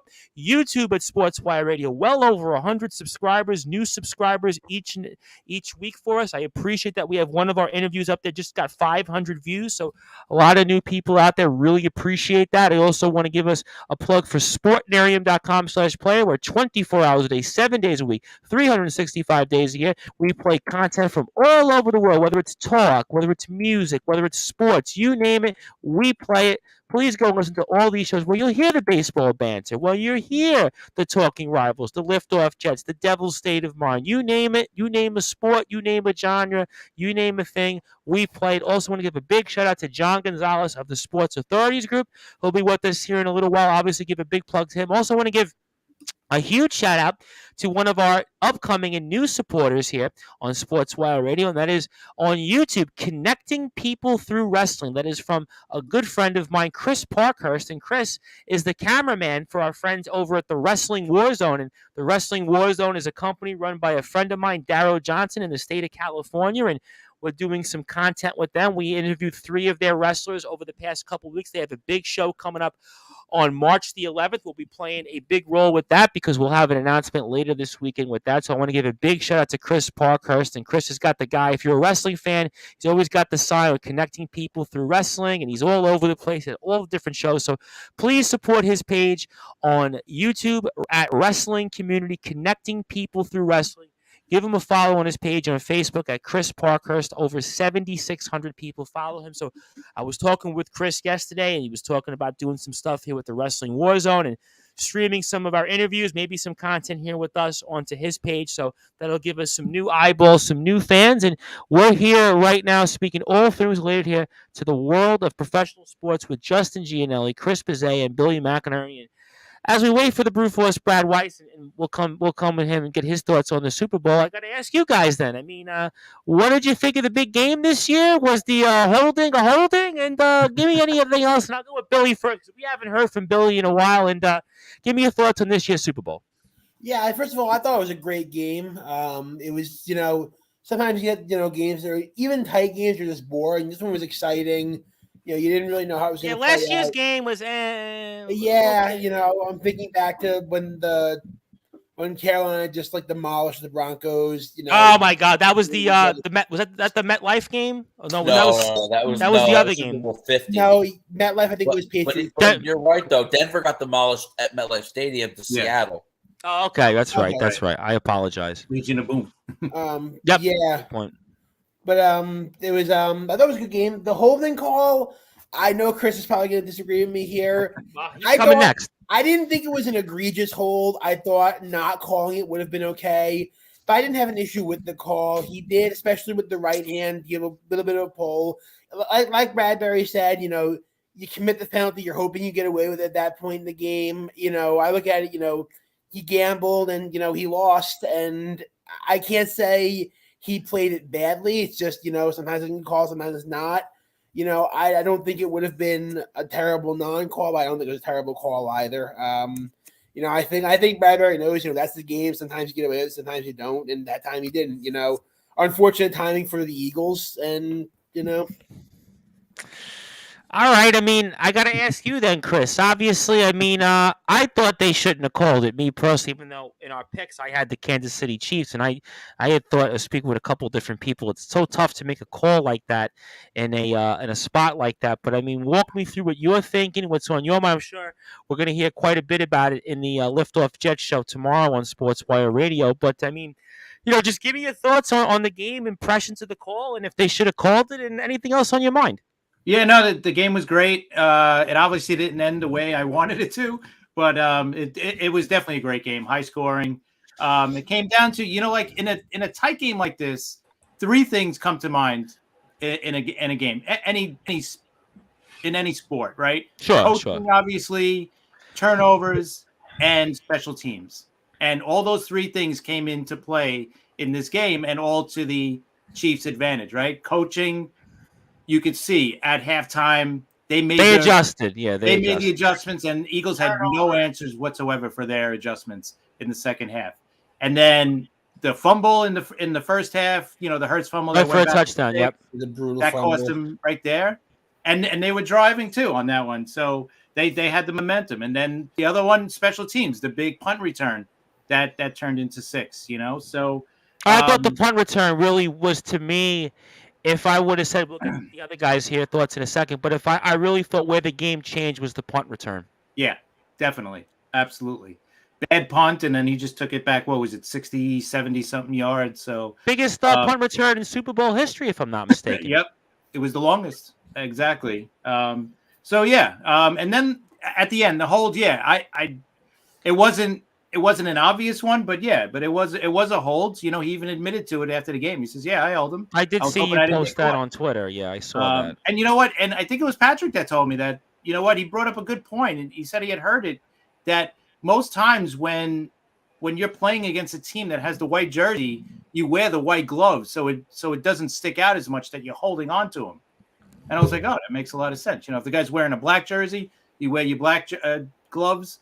So that might have helped him with that. I don't know. But either way, the only thing it didn't cost them the game because you know what? They gave up 38 points. So one more play is not going to. Yeah, but I mean, listen, and we'll get the guys' thoughts in a second, though. But coming back to you, if they don't make that call, the Eagles are going to get the ball back with a lot of time left, though. Right, that's what it cost. It cost more, I think, the fans a shot to see Jalen Hurts with the ball with about a minute and a half left, with a shot to either tie the game or even go down and score a touchdown to win it. That would have been a cool ending. That's what that call robbed us of. But either way, but look at it this way: Kansas City might have gotten a turnover on that drive. So you never know. Let me ask you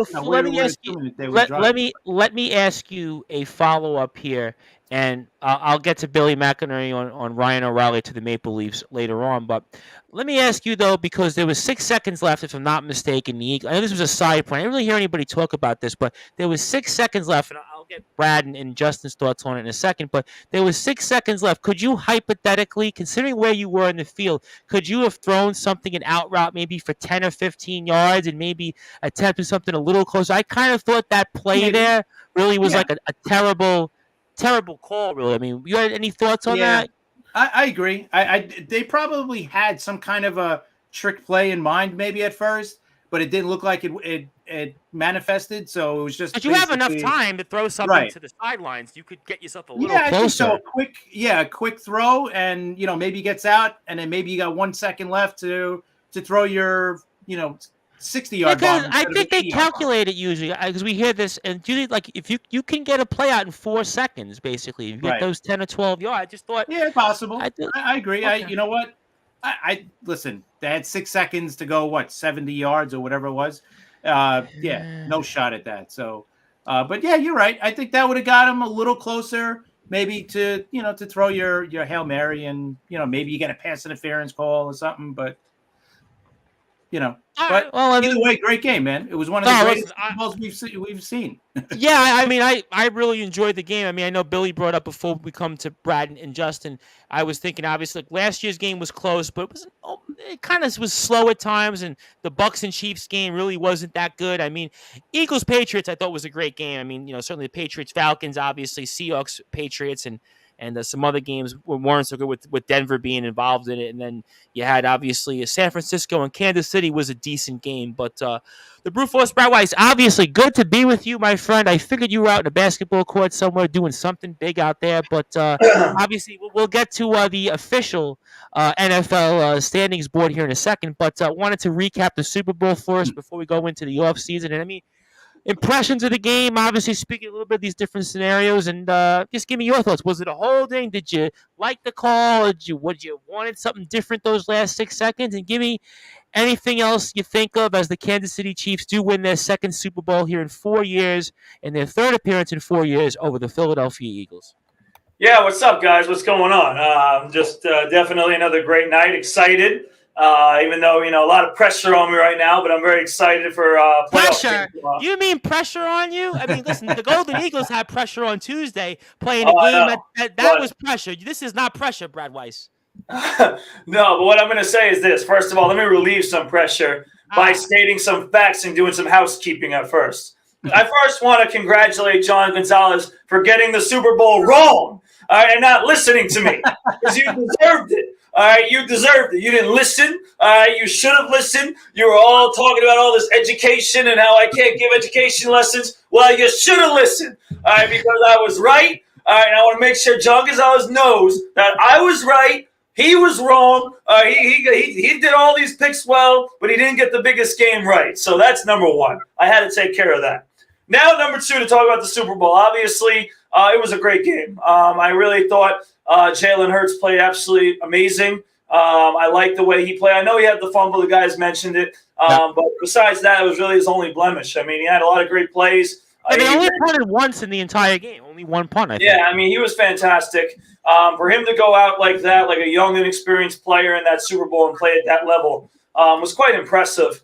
But obviously, as I said, right, and again, John Gonzalez didn't listen, but that's okay. All right, I said Patrick Mahomes would come up in the clutch and make things happen. All right, and he did. And he did exactly what he had to do. Now, to get to that call, I'm going to use my coaching hat on this one. All right, because one thing I don't like, and by the way, guys, just to let you know, even though it was completely bogus, I did get my first technical as a coach last weekend. Really? It was completely bogus. Did you see have you seen Coach Uhl in the last several games from the Golden Eagles, and you saw his fire? You saw his animation that you were trying to compete with our very good friend, Mr. AJ Uhl? I'm not competing. I got mad about a call, and the guy just let his anger out on me. I didn't curse. I didn't yell at him. He just, I don't know. He was temperamental that day. But anyway, to get to the call, the reason why I wanted to bring in my coaching hat is because one thing I do believe in, and by the way, I know you guys have probably talked about the situation in the game, what could have happened and everything like that. I like to talk about consistency.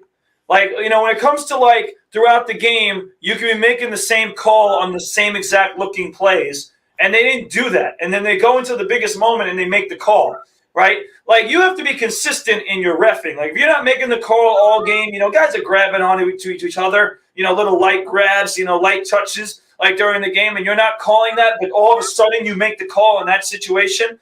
You want to talk about pressure. Obviously, I know there's a lot of pressure on those refs to make those calls in those situations, but if you're not making those calls, you haven't made those calls all game. It's really hard to make that call in that situation.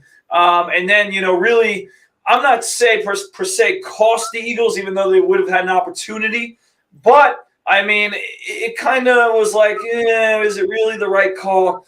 I do think in the end, by the book, it was the right call. It's just very hard to make that call in that situation, especially about how the game was officiated earlier in the game. If you're calling that, if you're throwing a lot of flags early in the game, I could understand. But they weren't throwing a lot of flags. I thought they did a good job for most of the game. And then to make that call was a little bit underwhelming. So I'm not going to go as crazy to say it was the most oblivious call ever. Okay, I'm not going to go on and say it was the worst call ever. It was the right call. But in the end, I just think the situation, and it wasn't that egregious. I don't know if it was the right time to make that call. Yeah, because you hate to see an outcome. Go, Chris, jump in. I was going to say, here's the real question. If you were the coach of the Eagles, would you have gotten a technical foul on that one? Now, that's a good question, Chris. Now, the thing I would say this, okay, in those situations as a coach, you have to be smart. If you're in a tie game, you can't go that ballistic because they're going to give you the technical. All right. But with that being said, Chris, oh, man, I would have been jumping. I would have been loud. I would have been upset 100%. I mean, it's like, you're not calling, reaches all game and you call reach on the last play of the game. Right. How could you do that? I mean, I'm using my basketball analogy, right. But Yeah, I would, of course, been upset. If I was Sirianni, I would have been very upset. I mean, you haven't been making that call, and you make that call in that situation, and unfortunately, there's really nothing you could do at that point because you don't have timeouts, you don't have the 2-minute warning, and all the above. It's a tough spot, it really is. But again, as a coach, I would not be happy. So 100%, Chris. I think I wouldn't get a technical in that situation. But I would test it, that's for sure. Absolutely. And let me ask you one more point before I come into Justin. Were you okay, though? There was 6 seconds left, and I was asking Chris this question. You could have actually did an out route and got yourself a few more yards, and maybe if it at least made that throw a little bit more easier on yourself. How did you feel about that last 6 seconds and how they handled that? Yeah, I can see where you're going with that, Tom. I think that was something they could have done. First of all, that if you want to critique Hurts again, but it's not easy. That was a terrible throw at the end. I agree. Again, I'm not going to critique him on a last Hail Mary shot. And say that he made a bad pass. Like that's a tough spot. No, I wasn't saying it more on that. I was saying you had enough time if you wanted to at least give yourself a few extra yards. I do agree that they could have done that. But it is a risk at the same time because, it's not as simple to say, like, with that low amount of time that you're going to be able to get a guy open and then catch it and step out of bounds. So it was a tough spot. I wouldn't, per se, go crazy about it. Like, I wouldn't be, if I'm a Philly fan, I'm not, like, going crazy like I should have done it. No, it's a tough spot. But in the end, listen, they got put into that spot because of that call. But Philly had their chances. But again, you got to give credit to Kansas City. They won the game. No question about that here. And Justin, obviously, want to get your thoughts into it. Obviously, you picked the Kansas City Chiefs famously in a very animated fashion. And just give me your thoughts on the call and impressions of the game overall. Anything else you'd like to add? Yeah, this was a tremendous Super Bowl. This was two heavyweights going back and forth. And if you're Jalen Hurts, you just earned yourself about $45 million a year. He played a tremendous game, and the Eagles were tremendous in this game, and Patrick Mahomes just made a couple more plays, especially in the second half, when we didn't know what to expect in the second half, especially late in the second half. In the first half, when Mahomes rolls the ankle again, he re-injures it, looked to be in a ton of pain on the sidelines, but had the extra halftime rest, gets back out there. They score on all 4 possessions. They would have scored 4 touchdowns if McKinnon doesn't slide at the 1-yard line. The Chiefs run out the ball in the second half, and Patrick Mahomes once again, and the Eagles defense had no response. And no matter how you look at it, whether you think it's a weak call, it was the right call. Yes, in the end, you could say ended Philly's chance of getting the ball back with reasonable time, but Philly did it to themselves by not making stops in the second half. And I do think it was a holding. You see the still shot him pulling the jersey. Can you say it's a tough spot to finally call a holding when the referees were very light on penalties for the most part throughout the game? Sure. But, I mean, by letter of the law, by, James Bradbury admitting it after the game, listen, you're just hoping you are hoping you don't get caught. And the referee threw the flag. It set up the first down, and and they were able to run it all the way down and that field goal. So, listen, to me, it's not going to take away, because down the line, I'm not going to remember it. There was also a weak holding call in last year's game as well that I totally forgotten about. Yep. I didn't even think about it costing the Bengals the game, and that was worse than this one. So, in retrospect, how much are we really going to remember it as opposed to remembering as a really great game? So I mean, that depends, though. I mean, if you're an Eagles fan, you're going to remember. As a general fan, I agree with you that you're going to remember this was a great game. It was a classic. It was really, I think, as Chris pointed out, really one of the greatest Super Bowls. And we thought about some of the more recent Super Bowls. I Yeah. think it's definitely, up there, at least in some of the other great games. People think about the 49ers Bengals. I think that was the 88 game. People think about the Giants Patriots games. Obviously, Billy, of course, thinks about those most, obviously. But, a number of games. Rams Titans. Rams Titans. I was thinking Packers Broncos. That was the first one I think I really, really remember. That was Brett Favre versus John Elway. That was the first time they brought. So there's a number of games, and I think it'll definitely hold up in there. And also want to give a quick update here. Also, first, Rangers have got to within 1 goal here. They're now 4-3 Edmonton. Also, big trade in the NHL. Ryan O'Reilly goes to the Toronto Maple Leafs, and a big trade between the Blues and Leafs. Maybe we'll get into that toward the end of the show. But, the proof was Brad Weiss. I was curious because I was kind of wondering, because I was waiting for you to put this on the screen. You talked about John Gonzalez and how he got the Super Bowl wrong, and we had a few guys tied, a few guys 1 game back. And I was wondering now that the regular season and the postseason have ended, especially with the postseason. I mean, give us who finished in first, who was tied, and everything else, and tell us what we see on the board. Yeah, well, first of all, let me say this. Where are you, John Gonzalez? Where are you hiding right now? He's here, by the way. He's here. here. I know you're hiding, and I know He's you're here. waiting. No, he literally just came now. He literally is here. Oh, he's waiting to come out. He's coming out right now, right? What are you, hanging out with Aaron Rodgers in that damn whatever the hell he's hanging out in right now, that black whatever the heck he's doing? All right, listen. Wait, get out, John Gonzalez. Fess up. You got tied, and you know what? Really a tie for John Gonzalez is a loss, all right? And that is why Justin Gianelli, who got the Super Bowl right, in my opinion, is the winner. All right, he's right though. That's why he's up top. You see, I appreciate my name being on the top of this list. He should be on the top because when you get the game right, you should be on the top. So me, it's Justin. I think Justin wins because he won the game. Right. How does he's tied with Chris and John? I mean, you're disrespecting Chris also. He's tied too. I mean, he didn't win. Yeah, but Chris, listen, I understand that, but Chris picked the Eagles too. So, but he was tied in the standings, though. You don't crown a postseason winner off 1 game. You crowned it off a collection of games, and that's how we picked. And so, Justin, yes, I agree. He's tied. That's okay. It's all right. Listen, you know what? I'm fine. Listen, all I gotta say is this, all right? Because listen, Chris. I don't need to say anything to Chris. Chris has done great. He's been nice. John Gonzalez is the one who's been busting my chops all year. All right, so he deserves to be told, all right, that he did not win, that he did not listen to me. But he did not lose, though. But he did not lose. No, but he had a chance to win outright. Think about it. Right, and this is the guy who always talks about the outright doesn't matter. He knew my pick. He always picks last. He knew my pick going in. He could have picked the Chiefs, and then he would have been the outright winner at 10-5. Right. This is all on him. So we can. I have to defend him. I have to defend him because he didn't lose, though. Everyone's saying, "Well, but he didn't lose." Listen, why are you defending this man? Hey, listen, it's all about how you got there. It's all about how you got there. But he's there, and he is still, at the end of the day, he won the regular season, and in the postseason, he's tied for first. And also, by the way, he is the ruler of the Sports Authority Group, which I want everybody to give a huge follow and like on Facebook to.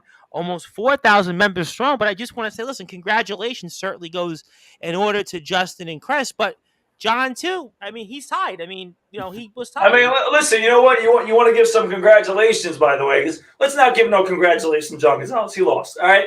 Listen, if you want to give congratulations, by the way, all right, look at all of us got it right. We're only 1 game behind. Well, I think that's what Joey Bostrom, we could have easily fell apart, but, we stayed in the race. Well, you know what? I think it showed that in our postseason picks, maybe a little bit more so than the regular season picks, certainly before I get to John's comments, we were much more bunched up. I think all of us that picked, I mean, there was – in the regular season, there was a lot of separation, right? It was really Anthony Finkel, Chris Pizzea, and John Gonzalez. And there's so many, and in the regular season, there's so many games that could go a number of ways. There's only a certain amount of postseason games. As you can see, there's only 13 on the board, so it's harder to go multiple ways. So that's kind of why we were bunched up a little bit more, and we all did pretty well. Yeah, I think everybody was Very competitive. What's John got to say right now? Because it can't be that much. It can't be that much. So first of all, he wants to point out 62-28 famously a couple of weeks ago when you ran up the score. He wants to bring that up. He's also said, I got Harris in the Final Four. That's what he also was. We didn't even make the playoffs. He got them in. But we are going to do a March. We are going to do a March Madness pool because obviously we're about 22 and a half days away from Selection Sunday, so we're going to definitely do that. So, but I did want to at least give John to the fact that he's still tied. At the end of the day, he tied. So listen, the fact that he this is the point. The fact that his comments had to be about something that really didn't matter, and now about Herrick's that doesn't even make the playoffs. I mean, listen, that's all you have to say. He has nothing to say. All right, and guess what? This is his last chance for fame because we're going to take him down in March Madness, too. We all know it. So, well, I'm going to come back to a couple. This gives me an opportunity to give an announcement toward next season's NFL picks and how it's going to be a little different than this season's picks. And certainly March Madness, I agree with you that I'm excited about that. But before you do that, John Gonzalez would like to remind you, yes, Bruce, you finished 12 games behind me during the regular season. So would you like to respond to that? Unfortunately, there's not enough. There's not a response to that one. I can't respond to that. All right, because it's true. All right, it's true. But in the end, John, that was last season. We were talking about the playoffs right now, John. All right, and we're talking about the Super Bowl. So in the end, you lost the Super Bowl. You did not get it right. You did not listen to me. Let me repeat it one more time. You should have. All right, and you didn't. So that's what today's all about. We ain't talking about what happened a couple weeks ago. Don't be like Tom Bryce and go back to the history books now. We're moving on. All right, we're moving on, and we got more to go. What? You discredited the history books when it came to the Mets and Braves. Let me remind you what happened in the regular season. So history books came out. John Gonzalez, he did win in the regular season. He was still tied. He didn't collapse. The pressure was on him, right? So take a step back for a second. I'm not trying to 100% defend him, but to give him credit, to be objective here on Sportswire, because I did obviously have a background debating in law. I mean, John Gonzalez could have easily collapsed. He could have cratered in this postseason. He could have lost and maybe been in last place at the bottom behind me and you, the Brute Force. But he still held his own. He was still able to continue to have his momentum, and he still won. Come on, Tom. You know better than that, all right? We both know John Gonzalez, all right? This is the guy that texts me and says things like, "Oh, I'll never lose, and you'll never beat me, Brute, and you'll never do this." I gotta say, his expectations are here. He ain't thinking about being at the bottom. He's upset today that he's not at the top.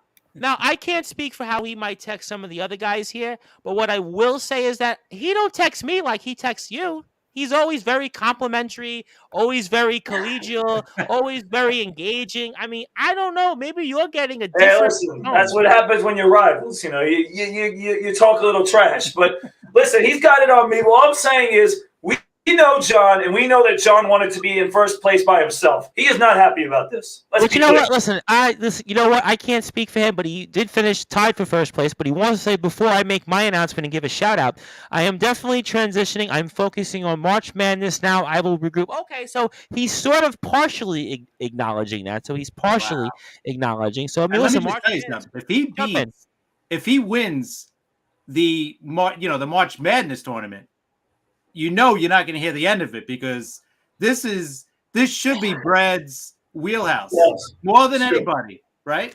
Yeah, but listen. Listen. John Gonzalez, he's going to pick Loyola Chicago or something to win the tournament. No, I don't know about that. Cinderella run, watch. Yeah, one thing I'll give John. Let's give John credit though. He's getting through those numbers already. He's already getting all those numbers, all those standings, all those statistics. Right? He's going to be ready. He's going to study. I know that. But Chris is right, 100%. The pressure's on me. I got to get this right. Yeah. Well, the pressure is definitely on, and you put yourself the pressure on. You put that. It's all right. I can handle it. Again. All right, so before you do that, I want to make two announcements. First, I want to give a big shout out to Anastasia Resny, a huge football fan, always listens to us, and she had won an award, I believe, last week for community service work. Want to give her a big congratulations for her work out there in California, for her hard work. So I want to make sure that she's recognized for that. So thank you for continuing to listen to us here on Sportswire Radio and all of your support and your good works in the community. And I do want to break it here on Sportswire Radio because we do speak about the NFL, and we made these picks, right, in the regular season and the postseason. But the Brute Force Brad Weiss, we didn't play for anything. We didn't play whether it was for money or a championship. We didn't play for any of that. So I figured, why don't I raise the stakes a little bit? Why don't I make more people want to join it? Not just guys who play 1 week or 2 weeks. Make everybody have to get those picks, and whether they're listening or watching, make them get it in by the time we're off the air. So I'm going to raise the stakes. You can figure out if you want to do it for regular season and postseason, or regular season only and then separate postseason. But I'm actually going to announce it here on Sportswire Radio for those that are listening and watching, wherever you might be, that I'm going to make whoever wins our regular season NFL picks on Sportswire Radio, I'm going to give you a championship belt. So we're going to have this big belt, almost like the wrestler. You see Roman Reigns, you see all the UFC guys, the boxers. So, we're going to raise the stakes. So that way, you know what? You got something to play for. Not just, hey, I got to come on to Sportswire. I got to be on the stream. I got to make my picks. Or if I'm Anthony Finkel, I got to write it while I'm and do it on a napkin. Or Joey Bostrom, I'm at 7-Eleven. I'm drinking a big gulp like I am on my work shift. No, you got to be in. You got to be either watching, listening to us on Sportswire Friday night starting 9:30 p.m. Eastern time, or you got to get your picks in by the time we're off the air. I'll give you till 12:30 midnight, or whenever we're off the air each and every week. So starting for this coming NFL season, whoever wins that, you're going to win a championship. And in fact, I'm even going to do something that's even going to be even more fair and objective. I'm actually going to make sure, I'm going to disqualify myself. I'm going to actually make sure I'm not entering. I'm going to pick. But I want somebody to win the championship. Here's what I'm even going to do to even further sweeten the pot. If you thought just having a championship belt was even sweeter, you come out to me. I will do a big announcement. I'll give you the championship belt, and I'll give you a meal at Duffy's. Duffy's on me. You come out to me. You come out to me. You come on each and every Friday on Sportswire. You give in your picks, and you win it in the regular season. Not only will I give you the Sportswire Radio NFL Picks regular season champion, I will give you a meal on me. But you got to come out to me. So wherever you might be, whether it's in Long Island, whether it's in Staten Island, whether it's in New Jersey, whether it's in the Hudson Valley, wherever it might be, Hudson County, you got to come out to me, but you'll get that championship. You'll get that meal. So I'm raising the stakes here. So John Gonzalez says, you're stealing Randy's belt. No, we got a belt for you, John. So you got to come in like everybody else. So I'm raising the stakes. So get your friends, get your family, join in the picks, join in the conversation. Bad news for everybody else. You just put food on the line, which means everybody else just lost. Oh. I will not be denied. I like to eat too. All right, well, you know what? Now you got motivation. So you know what? Listen. All the motivation I need, I think all the motivation most of us need is that John won. All right, if John Gonzalez won, ain't nobody want to see John win again. That's the motivation. That's why not? He's now we're adding it up. But why not? He's certainly going to be motivated to defend his regular season and postseason championships. He's certainly going to be motivated here. He's going to want to win. He's going to want to be back-to-back in the regular season. I'm just saying there's a different level to this motivation. His is here, and mine is all the way up here. How can you say, though, how can you – so we'll do it for the regular. Okay, fine. I think so. Okay, all right. So how can you say, though, his motivation's here and yours is here? You don't know what's in his mind. Listen, I'm just telling you what's my mind that I know. I know that Tom, you just did. All right, John Gonzalez won. Okay, you just got a belt on the line, and now you have food on the line. There's 3 things. All right, 3 things that I need to overcome. All right, that's more motivation than I know John has to win this thing. I will tell you right now that I have more motivation. I know Chris has more. Justin has more. Billy's gonna come and pick more games next year because no one wants to see John with that thing on him, all right? No. I got a question. If we're adding belts, are we going to make it harder and go with against the spread, or are we still doing straight up? Yeah. I think that's up to you guys. I think we're going to do the spreads next year, Billy. Yeah. I tend to agree with that one. I like doing the spread. Too many,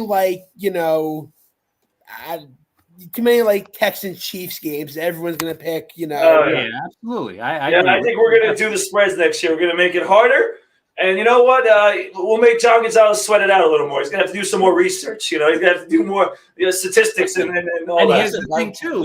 Are we going to let somebody wait to the very end to make their picks? Listen, if John's always with us, he's on the stream. Now, some of these other guys, I mean, Billy, God bless you, but if you're gonna enter, you just gotta give us the picks. I mean, just enter it by the time we're off the air, or even before we go on the air. That's fine as well. But I mean, I think the reason that the picks should be in at least by the time we're off, you can give it before we go on there. That's completely acceptable. But I mean, we had guys like Anthony Finkel, and God bless Anthony Finkel, but you can't on a napkin pick your games like the next day and say, "Here's my picks." That's illegal. That to me, going forward, if you're gonna, I'm doing everyone a solid. I'm raising the stakes. I'm putting a belt. I'm giving you a meal.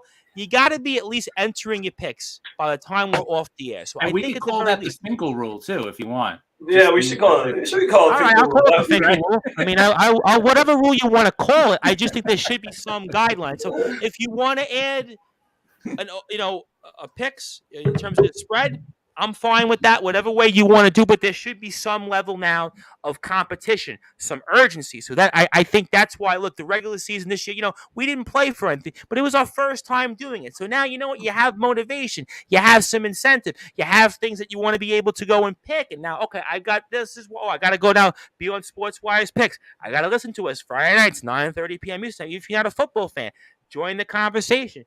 Join in. And John also says here, I don't use motivation. I got my stats. I don't lose. I told you that, he's motivated. This is the stuff I'm talking about. This is the stuff I'm talking about. This comment right here is all the motivation we need right here. I don't lose. Please.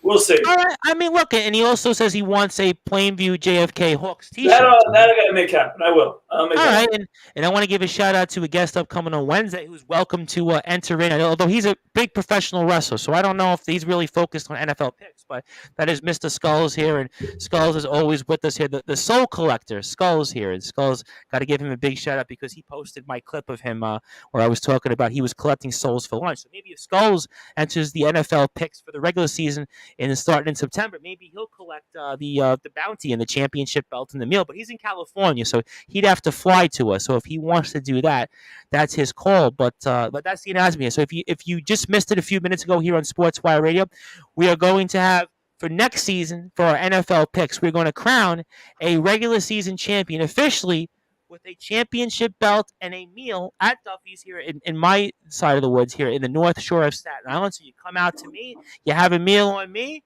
We hang out, we have a good time, and obviously I give you the championship if you're able to win it. And even to be fair and objective, I'm going to purposely make sure that I don't win, even though I might pick for fun, but I'd like to be able to give somebody that opportunity to win because we like to be team players here on Sportswire Radio. So that is the announcement.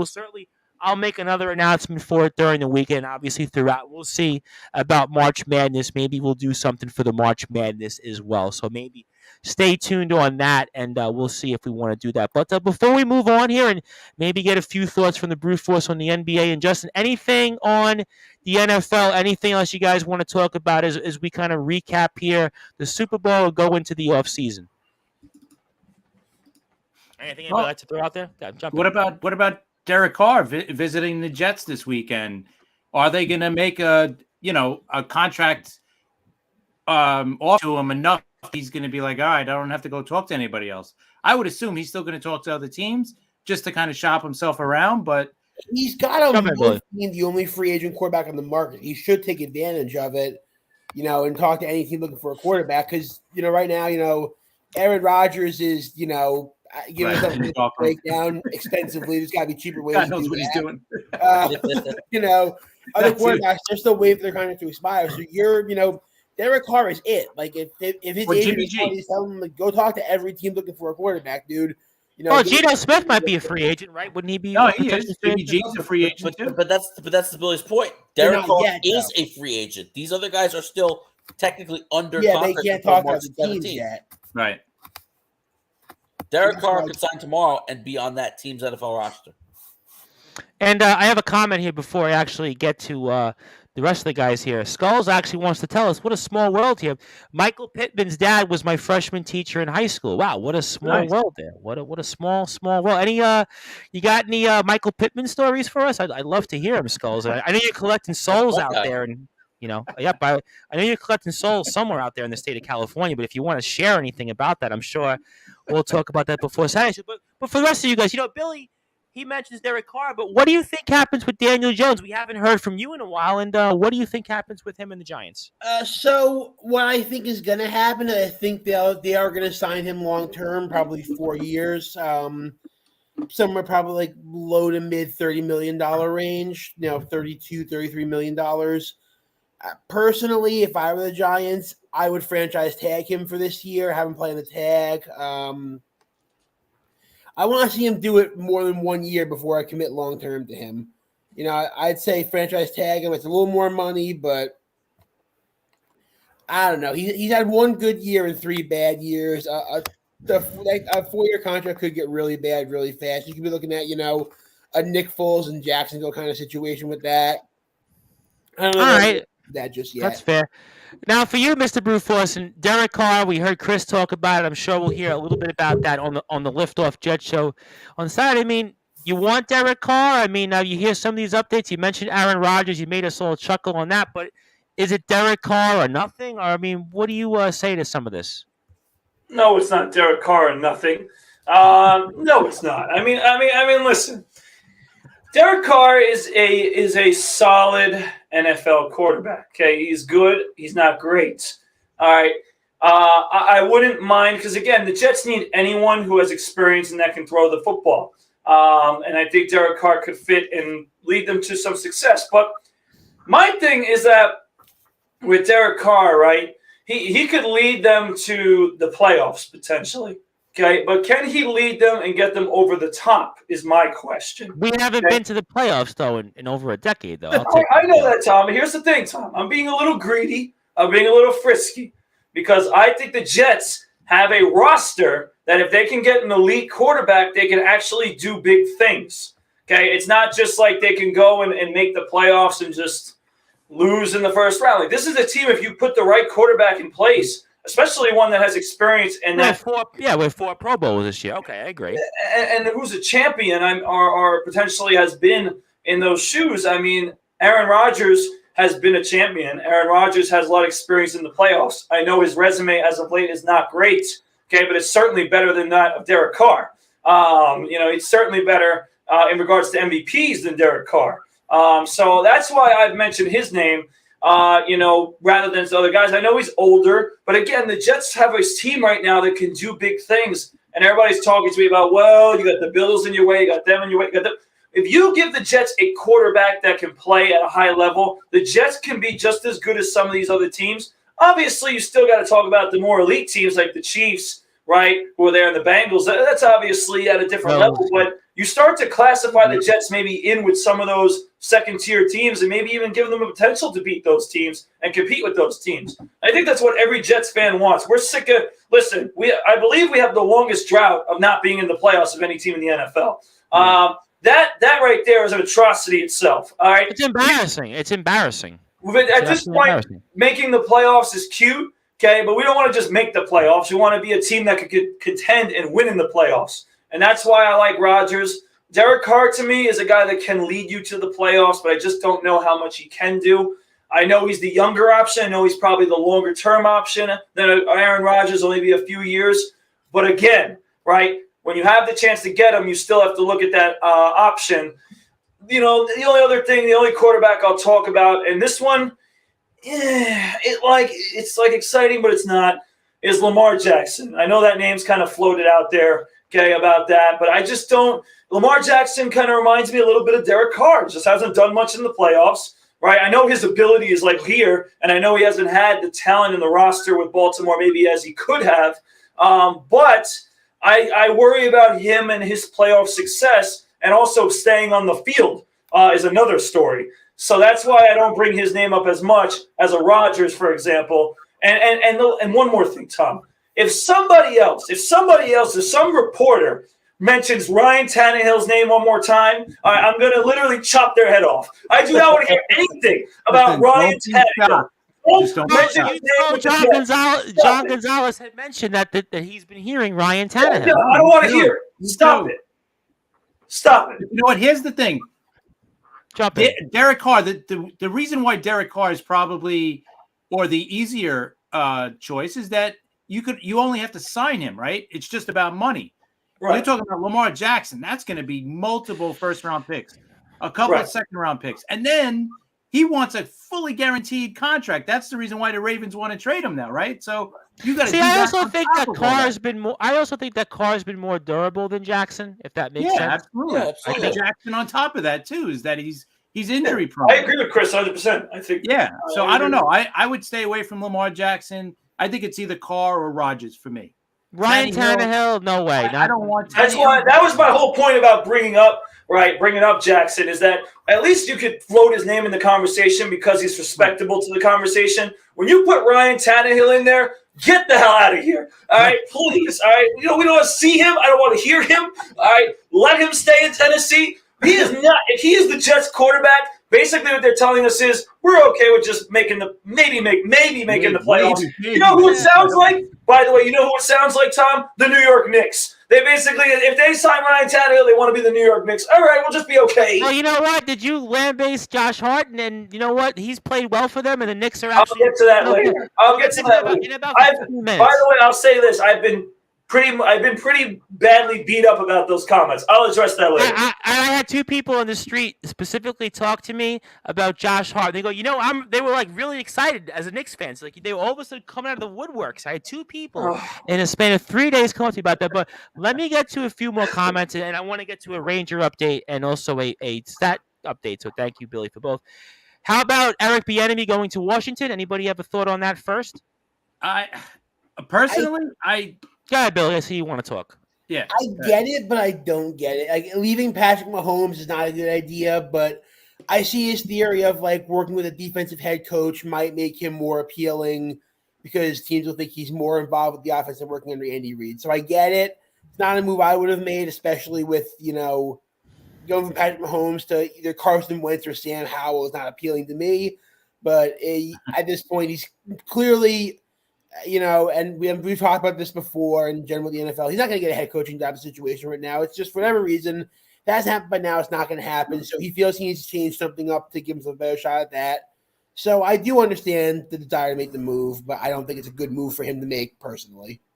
I think the reason why he hasn't gotten a head coaching job is that he's got kind of a checkered past. I heard it on the radio not too long ago. Yep. Yeah. So. I think that's what's holding him back because he's got the resume coaching-wise now. Coaching Kansas City, he's a 2-time Super Bowl champ. He's helped, develop, the best quarterback in the league right now, Patrick Mahomes. Yeah. So I think he's got the resume. The problem is he's got those things on him. And does a team want to take a chance with a guy that might get a, DUI or, because all that stuff is going to come up once he's hired. A report is going to be like, hey, by the way, 20 years ago, he choked a woman or he got multiple DUIs back in, Colorado or whatever.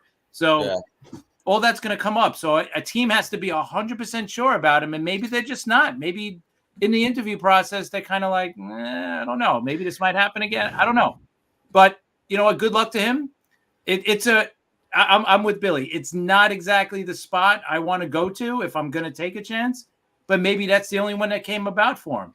So he's like, hey, if I don't do this, I'm going to be stuck in Kansas City. And then if Andy Reid retires, they might not promote me either. So this is that was asked shot. After the game. It was I forget, was it Aaron Andrews or somebody asked him about is this it for you? And he said no. So he's not retiring yet, Andy Reid. So I don't blame him. I wouldn't either.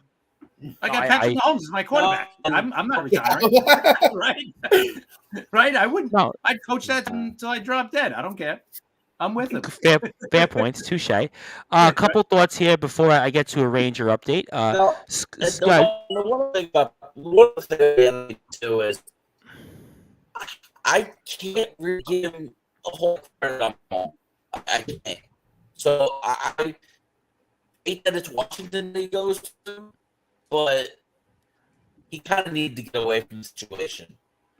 Unfortunately, Patrick Mahomes is such a rare breed. Justin, you got to fix your camera because I'm having a hard time hearing you. I hate to cut you off there, but you're cloudy and you're breaking up. So I'm gonna come back to you in a minute. All right. Yeah, let me get to a few comments first while I do that. Kind of run these off. Skull said I had Michael Pittman's rookie card signed. He made it with the class. If it was past the final exam test, Super Bowl against the Raiders in San Diego, which I passed and got to be at the Super Bowl. Wow. He also compares us. He compares us to the Jerry Springer show. Well, Skulls, you were on some of my wrestling streams this past week. That's like the Jerry Springer show. This is tame compared to what we saw on Sportswire this week. John Gonzalez agrees with you, Chris, actually. He gives you a nod here. He also thinks Matt Nagy could become the offensive coordinator in Kansas City. John Gonzalez also agrees with the fact that Eric Bieniemy has an awful past. That's certainly a point that I think some of us were making here.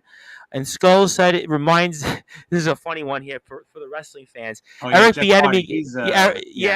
Listen, yeah. Eric Bieniemy's past is no different than Jeff Hart, which I you know what? Good point there, Skull. That's why Skulls is the soul collector. He knows where the bodies are. That's why he's talking about Eric Bieniemy and Jeff Hardy there. But Justin, I hope that you fix your camera because I still can't see you. But in the meantime, I did want to give an update here. Rangers tied it. Billy, thank you for the update. 5-5. They've come back against Edmonton. And Justin's going to fix his Wi-Fi. Thank you for that, Justin. Also here, interesting note, which Justin sort of mentioned, and I think Justin's trying to fix the Wi-Fi, which is good.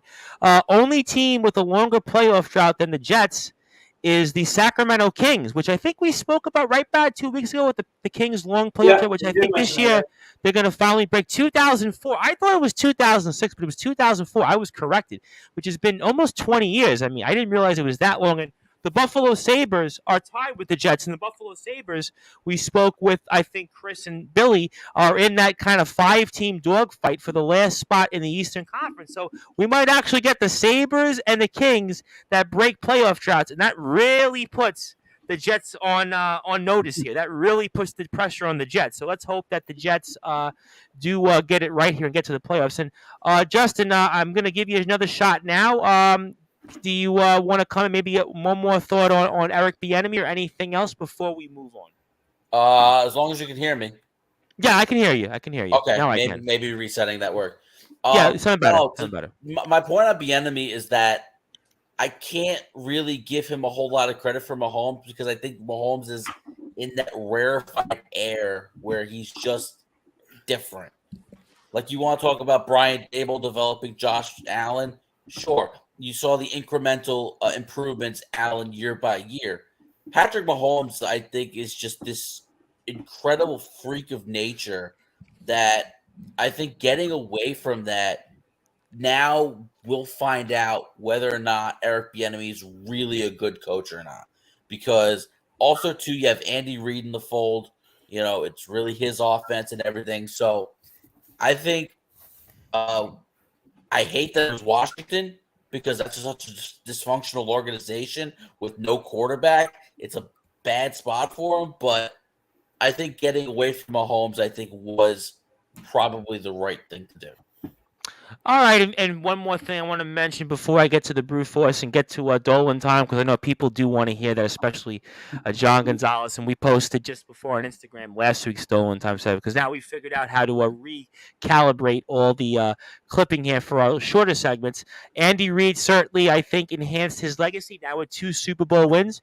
You're going to definitely put him up there with some of the all-time great head coaches. Obviously, regular season, postseason wins. We think about Belichick, and you think about, obviously, Chuck Noll with the Steelers with the 4 Super Bowls. Bill Walsh had 3.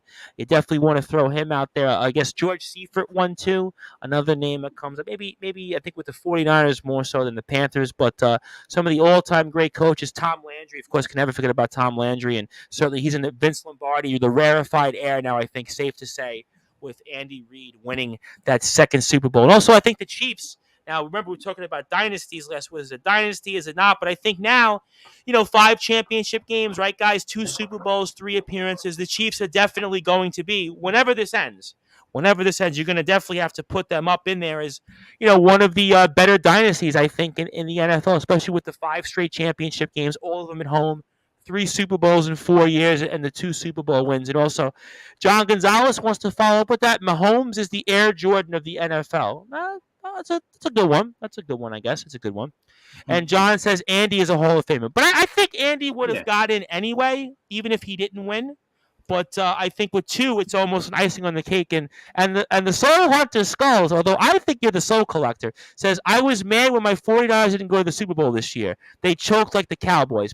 I don't know if they choke like the Cowboys. I think that's a little unfair, though. No quarterback. I Yeah, can't That's even. what I'm going to They got to say. the That, fourth string Skulls, quarterback. you know I love you, Skulls, but that's unfair on the 49ers because, listen, Brock Purdy gets hurt. Josh Johnson gets hurt during the game. They weren't. I know. Listen, can't. I see Brad Weiss looking at even Skulls, and Brad's like, did the 49ers really choke? I don't think they choked. I mean, they were in Philadelphia. And the comment of they choke like the Cowboys choke on a different level. I mean, they choke and they do it. I mean, we talk about this every year. I have consistent. that play design by Mike McCarthy in the last play of the season was possibly the worst thing I've ever seen. Oh my God! I was talking about that lateral. Oh my goodness, that was horrendous. Halfback and playing center, it was just a mess. I don't know what. And if you remember during that, if I'm not mistaken, I think it was Greg Olson and Kevin Burkott who were on the call was saying, "Well, this is what they've worked on in practice. This is what they worked on." Well, that's what you worked on. That's horrible. That's what you worked on? I mean, well, certainly, yeah. I don't think the 49ers are chokers. Back-to-back championship games. They were in a Super Bowl other than that in the last 4 years. I mean, I think 1 Super Bowl, 2 championship games in the last 4 years. Hard for me to say that the 49ers choked. They're just listen. Yeah, tough luck. I mean, Eagles certainly outplayed the 49ers. I would certainly say that. But I do think that, listen, when you lose 2 quarterbacks and one of them can't throw and you had Jimmy G, you were out to begin with, 49ers definitely had a tremendous season. I think no doubt that they'll be back here. But, before we move on to closing thoughts, the Brute Force Brad Weiss, I want to bring you in because obviously NBA All-Star Weekend is here now, and we're getting to see all the different contests, the dunk, the three-point, the game on Sunday. But New York Knicks, I mean, they certainly ended it maybe with one of their best stretches going into an All-Star break in a very, very long time. And it looks like maybe the Brute Force, they're going to prove you wrong in terms of avoiding that play-in. And the way things are looking right now, that is the case. They're a half a game ahead Miami, but there is some momentum. And for those that are listening and watching, you know what time it is. It's Dolan time.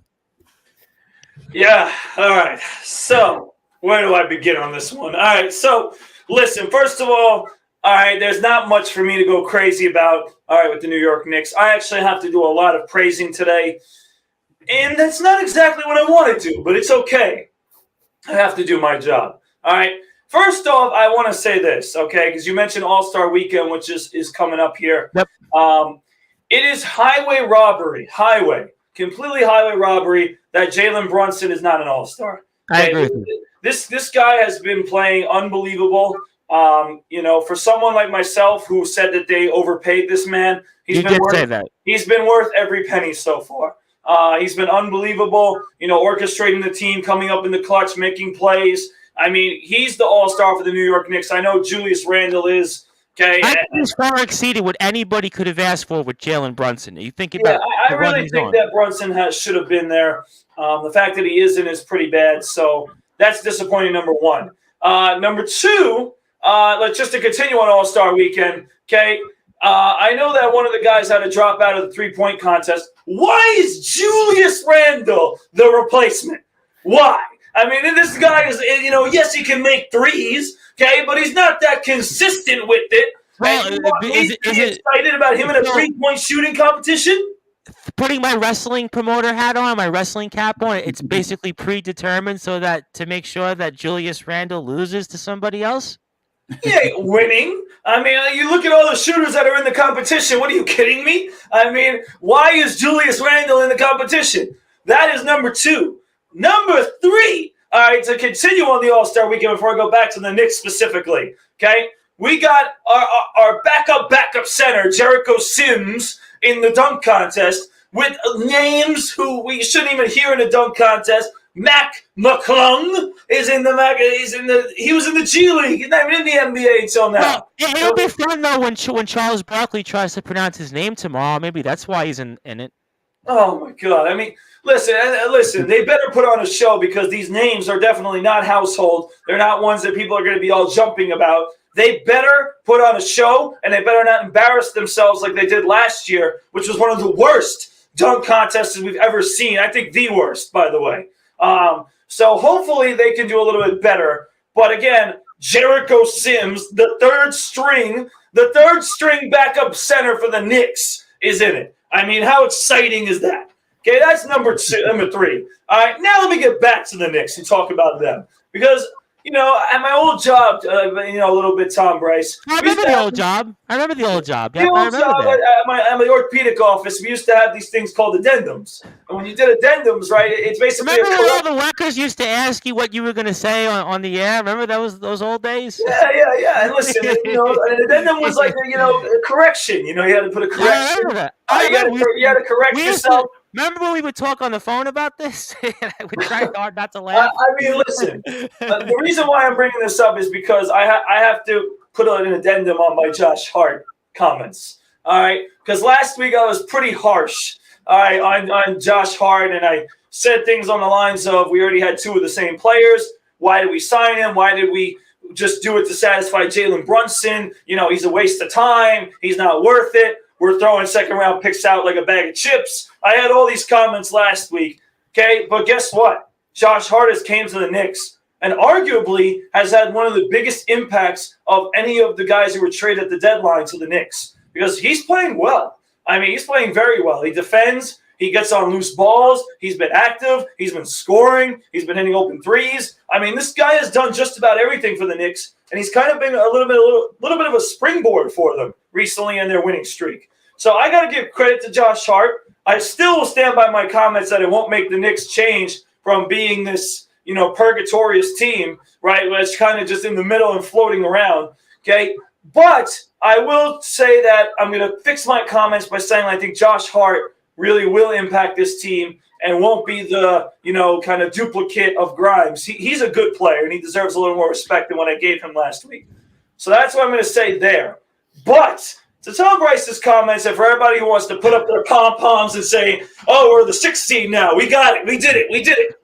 We're winning by a half game, Tom Bryce. All right, listen, Miami's right behind us. We know Miami's better than how they played. They're going to play better. Yeah, okay? I agree. Brooklyn, okay, listen, Justin, he could say something about this, but the Nets don't look that bad. I mean, they do have pieces. I know they're kind of interesting pieces to mix together, but thus far, they've actually done a good job of mixing them. And they defend. Okay, the one thing that the Nets do is they defend. They're going to have to find answers offensively, and you see Bridges score 40-plus points. That was pretty unbelievable against Miami. But they will find a way, and I think the Nets right now do have a good possibility, Tom, of staying in the top 6, and the Knicks continue to be the 7. But that'll be a little bit of a fight towards the end of the season. Yeah, I was speaking to somebody about that, and the person that was excited about Josh Hart did think that it was actually going to come down to the Knicks and Nets for 6. Yeah, I think so. I think it does. I think it comes down, but I actually do think the Nets stay in the top 6, and I think the Knicks are the 7. I think that's where they're going to be, but that's giving credit to the Knicks, by the way. I would be the one to say they're going to be the 10 seed, all right? Them being the 7th seed is me giving them a nice. Well, they're not going to be 10 this year. They're going to be a lot higher than 10, regardless. Well, listen, I'm going to say it. I'm giving them a boost of confidence. But, Tom, don't you dare start saying, oh, they definitely won't be the 10 seed. Because you know what the Knicks are capable of, right? You know what they're capable of. And not only that, Tom, just to add this. All right, just to add this, by the way, before you go, all right, before you go and try to give me your persuasive speech, all right, listen, all right, they do have one of the hardest remaining schedules after the All-Star break. They do. Yeah. They got a lot of tough games on their schedule, okay? And I know that, and I'll say it again, I know Jalen Brunson, who should be an All-Star, has been fantastic. I know Julius Randle. I know their roster has been pretty good and pretty healthy for the most part, besides Mitchell Robinson, who can't stay on the damn court, all right? So, listen, I will say that I do think the Knicks will be the 7 or 8 seed in the play-in tournament, but they are capable of collapsing, Tom Bryce. They're not this team that you can just say confidently that they won't be. They're capable of it. They know how to lose games. Tom Thibodeau knows how to drain his players, and that still hasn't changed. Yes, they have recent momentum and some good wins, but we all know the New York Knicks cannot be trusted, right, in being consistent, winning games. No, those are fair points, and I'll get to Justin in a second. I'll get his thoughts, and we'll get, I'm sure, Billy. Rangers won? They're in a shootout. Oh, then it should. All right, so we'll get an update toward the end. But I will give you that the schedule. The Brute Force, they're going to play a lot of teams that they're going to be battling for in spots 8, 9, 10. The Pacers are on the schedule. The Wizards are on the schedule. We have Boston still, so we have Miami. So I'll give you that the Brute Force. Let me read off a bunch of comments before I get to Justin. Justin, we'll get to closing thoughts here. Okay, we had that thought read off. Brute actually messaged me and told me I reminded him of Patrick Mahomes making NFL picks. Thank you, the Brute Force. Skull says he's ready for March Madness, and Skulls definitely join us for the March Madness pool. We'll be doing that in a couple of weeks. Well, I can't compete with Dolan time. I had to admit that. So, and also John claims that Julius Randle graduated from Herrick's High School, so that's a dubious claim. Go back to your facts, Tom. John Gonzalez, please. Yes, come on. The Brute Force did have a job. He did work in an orthopedic office in Long Island, in Nassau County. Yes, that I can confirm. For 6 years. I can confirm that for you because we spoke about it on the phone many times. So I will tell you that much. So I can confirm that. I have never been to an NBA game. Interesting. No, well, you are the soul collector. You're busy collecting souls, so maybe that's why you are not able to go to a game. Brute's halftime show at the Garden was legendary. Well, the kids were legendary. I don't know about the Brute Force being. I think we're talking about a few weeks ago. Wow. But Justin, before we move on to closing thoughts, Nets obviously, as Brad made a point, did end with a win, and they are still hanging around, and I think they've got some pieces, and I think the Nets will definitely be in the mix. And what do you think as we go to All-Star Weekend before we get to closing thoughts? Yeah, they're a good ball club. I do like the way they play defensively. Their intensity has definitely taken a step up with the additions of Mikal Bridges, Cam Johnson, Dorian Finney-Smith, and the return of Spencer Dinwiddie. I'm just worried about who's creating shots and who's creating scoring opportunities.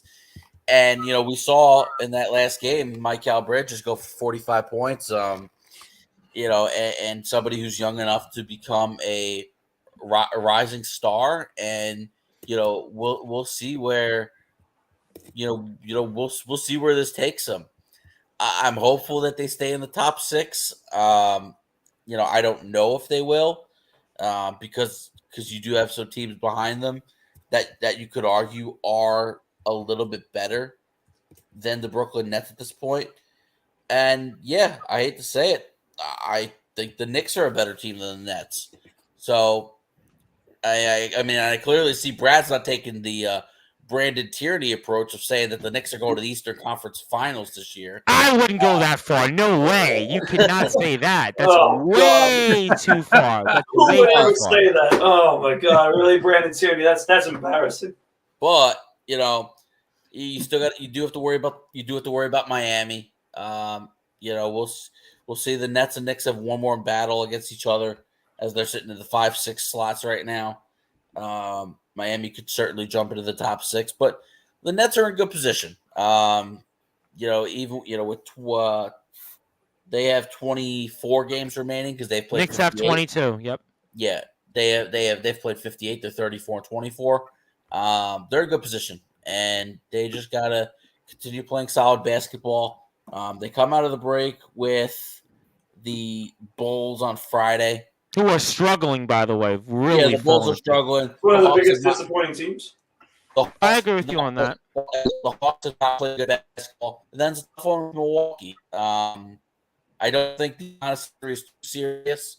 He started his first last night, but he also said he feels okay and he might still play in the All-Star game this weekend. So, listen, just continue to play, continue to develop the chemistry, continue to play good defense, and hopefully, Mikal Bridges is another guy who created his own shot, as well as the way Cam Thomas has played. And, we know Spencer Dinwiddie could heat up in a moment's notice, too.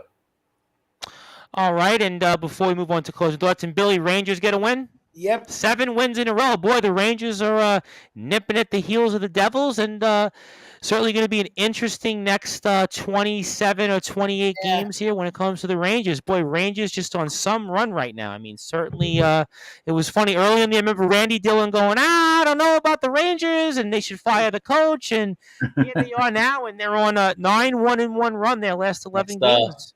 Next 48 hours is going to be huge for the Devils because they got a back-to-back with the Penguins and Jets.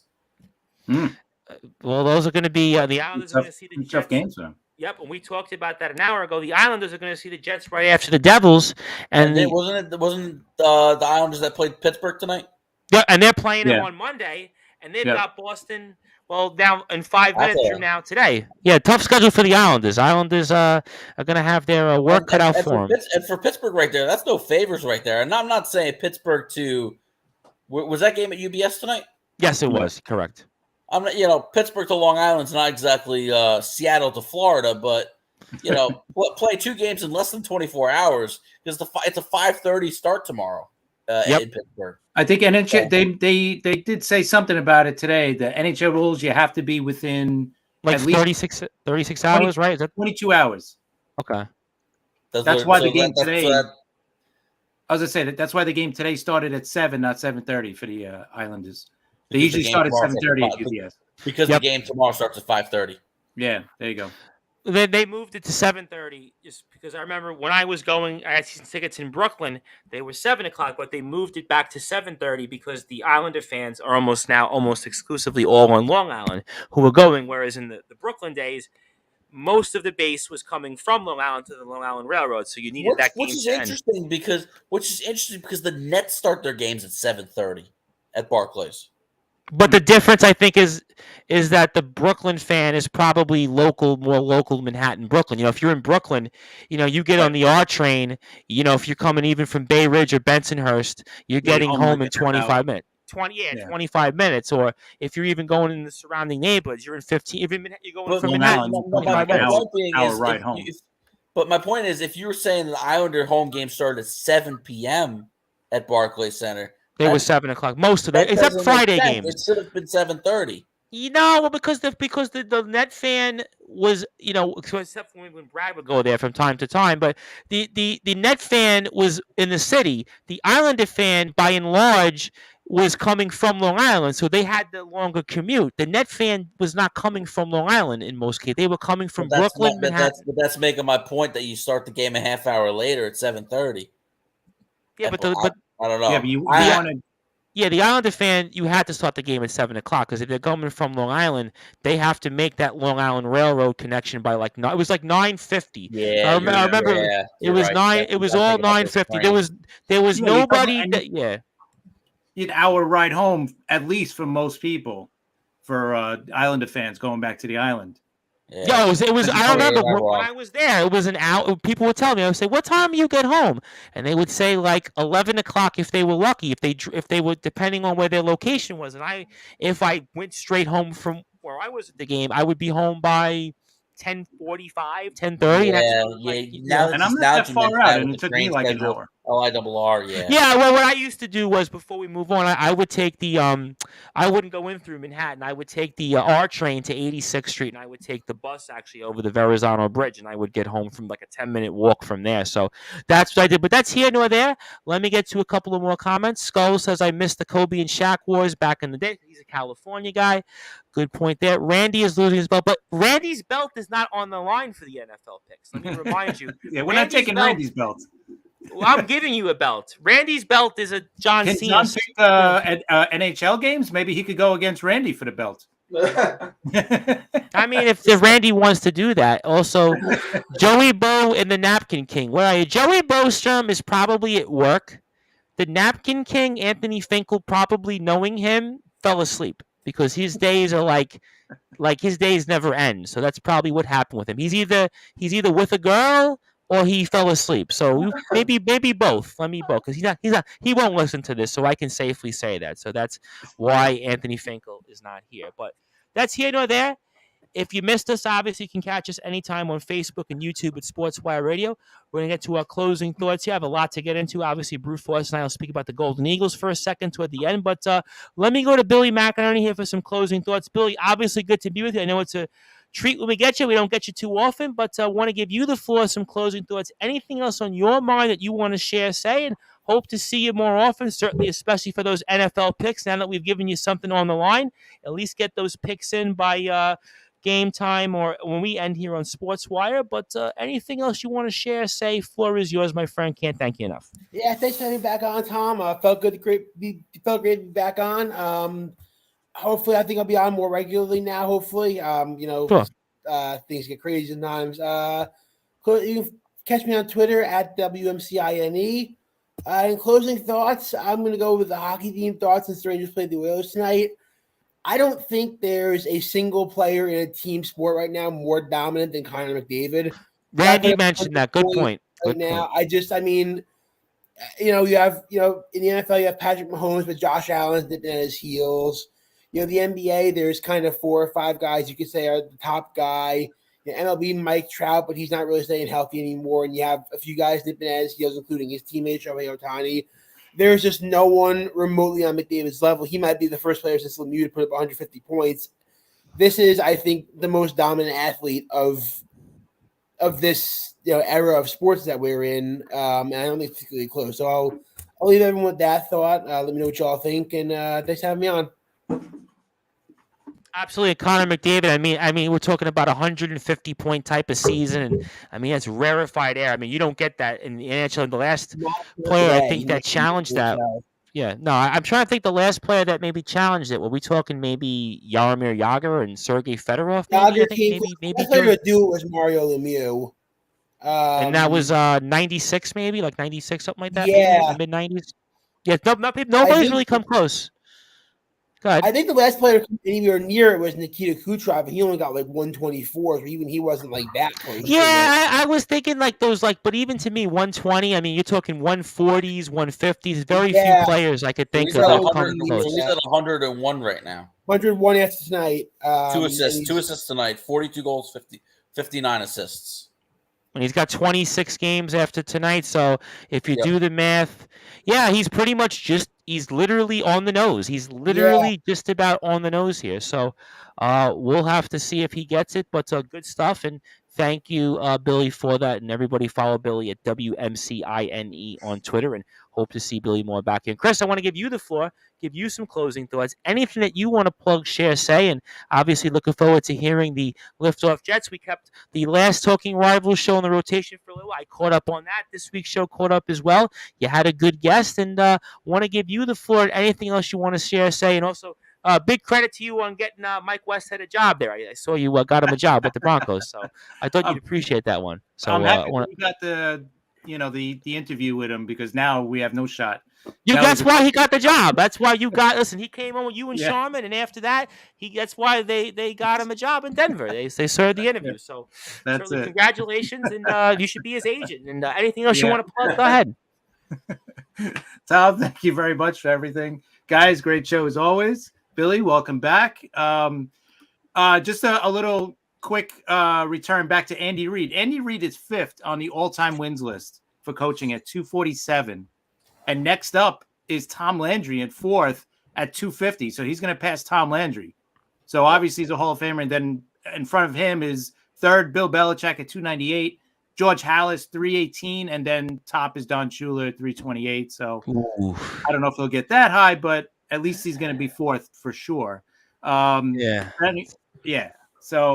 anyway, on Talking Rivals, we're previewing each division. Last week we did the AL East. This week we'll probably do the AL Central. So we're going to continue with that. You could find us on Twitter at Talking Rivals. You could also find our website, talkingrivals.com. And then Liftoff Jets. I think this week we're trying to get Andrew Golden. Yes. Before, a couple times. Yep. We're going to try to get into the Jets off season a little bit, kind of preview it, and see where we're at there. So hopefully we'll have him on this week. You can follow us there at Liftoff Jets, and you can follow myself at CP7NY on Twitter. All right, we'll see. Andrew's always a good listener. I always like when you have Andrew on. Andrew's a good man. I really enjoy what he does with the Jets. So great stuff. Looking forward to all that. Everybody follow Chris, CP7NY, Instagram, Twitter, and also Chris is a big contributor to the Sports Authority, because I always look up and I see it's him and Anthony Finkel post. I mean, Chris is a little bit more on the sports. Sometimes Anthony Finkel goes a little bit off the curve. I can't like all the posts, or I can't read all of them, but Chris does a great job. See, I think Justin Carter, he knew what I was talking about, but good stuff there. And Justin, I want to give you the floor, and A little. Let's just say a little. But I want to turn it over to you. And anything else you want to plug? Shay? Obviously, looking forward to seeing what happens with the baseball banter show. Devils are certainly right in the thick of things. And anything else on your mind? Good job as always. And floor is yours. Yeah. Thanks for having me again. We'll be actually at the Devils game on Sunday. Nice. Against Winnipeg. It's a 7:00 game.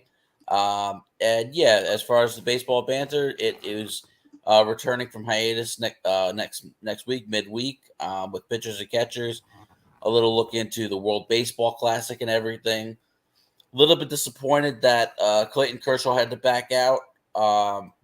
There was some insurance issue, I guess, because he's a high injury risk because of all the injuries he had, especially the injury he had last year as well. So it would have been cool to see him, but the USA's got a stacked roster. The Dominicans has always got a stacked roster. Japan, another tremendous country for baseball. So I'm excited for the World Baseball Classic. A little bummed out that a bunch of Mets are going because last thing I need is to see them get hurt. But it's coming time to start doing previews of my own and seeing how the season stacks up. As now we hit the dark time in between football season and that was what Francesca used to always say. He'd say, this is the time of the year when you hit from the middle of February to like maybe right around before the NCAA tournament where it's like rough. Tough time, right? Yeah. It's absolutely rough. But this between now and March Madness is absolutely rough. But I'll be watching the Genesis Invitational. Tiger Woods notably playing there this weekend. Tougher day 2. He shot a 3 over par. It was 1 over for the tournament after a 2 under round where he closed out with 3 consecutive birdies. But he did make the cut, and Tiger is going to stick around for the weekend. All right, all great stuff. We'll look forward to that. Obviously, a lot of people talking about golf with the whole Saudi Arabia, with the LIV tournament. We see what's going on the PGA. I see golf season's kind of back in vogue with the season. Yep. So obviously we get forward to the Masters and all that stuff. So good stuff there. Listen, March Madness, it's not too far away. So even baseball, listen, we're 6 weeks now, less than 6 weeks away from opening day. So listen, Met fans, Yankee fans, you're going to have a lot of excitement. We'll cover it here in depth on Sportswire Radio. But while we did not save the best for last, we saved the biggest for last. That is the brute force Brad Weiss, who is going to have, I know, some hard-hitting analysis here when it comes to his closing thoughts. Certainly Plainview JFK, our Golden Eagles, I'm sure he's going to have a thought or two. And Senior Day tomorrow, obviously we're going to be playing St. Joe's Brooklyn. I know the guys are going to certainly have retribution on their minds. They better, and we are back in the postseason. I'm sure the brute force will have a thought or two on that, plus some other stuff as well in his mind. So the brute force Brad Weiss, at this point, you know the drill. I turn it over to you and fire away, my friend. Yeah, Tom, thank you for another great week of the show. Thank you, Billy, Chris, Justin, of course, for another great week. Thank you, John Gonzalez, even though you should have listened to me, for supporting as always. All right, amongst all the rest of our supporters. So another great edition of Friday Night Live here on the Sports Report. You can follow me on Facebook, Bradley Weiss, on Twitter at BradWeiss20, on Facebook at BWeiss20, or searching at Coach Brad Weiss, and also at BWeiss20 on TikTok. So anyway, a lot to talk about today, but I definitely cannot forget to start because it is now Saturday. Was Friday. Now it's Saturday. And today at 2 o'clock, our Plainview Old Bethpage boys varsity basketball team is going to take on Port Washington in the quarterfinals of the playoffs. We have been preparing all week for this game. I have been watching more film than I've ever watched in my life to prepare for this game. All right, the scouting report is just as thorough as it could possibly get. So we are prepared. We are ready to go. We are motivated. Port Washington gave us a little bit of bulletin board material, meaning they talked a little bit and they did a few things to kind of rile us up. So our boys are ready. They're excited.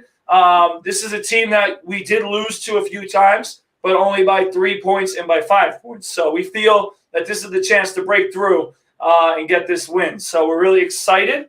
If we win, we play next weekend at Farmingdale State College. So we're looking forward to the opportunity of doing that, but we got to take care of business today and our boys are ready. They're prepared, and I'm excited to see them get on the court.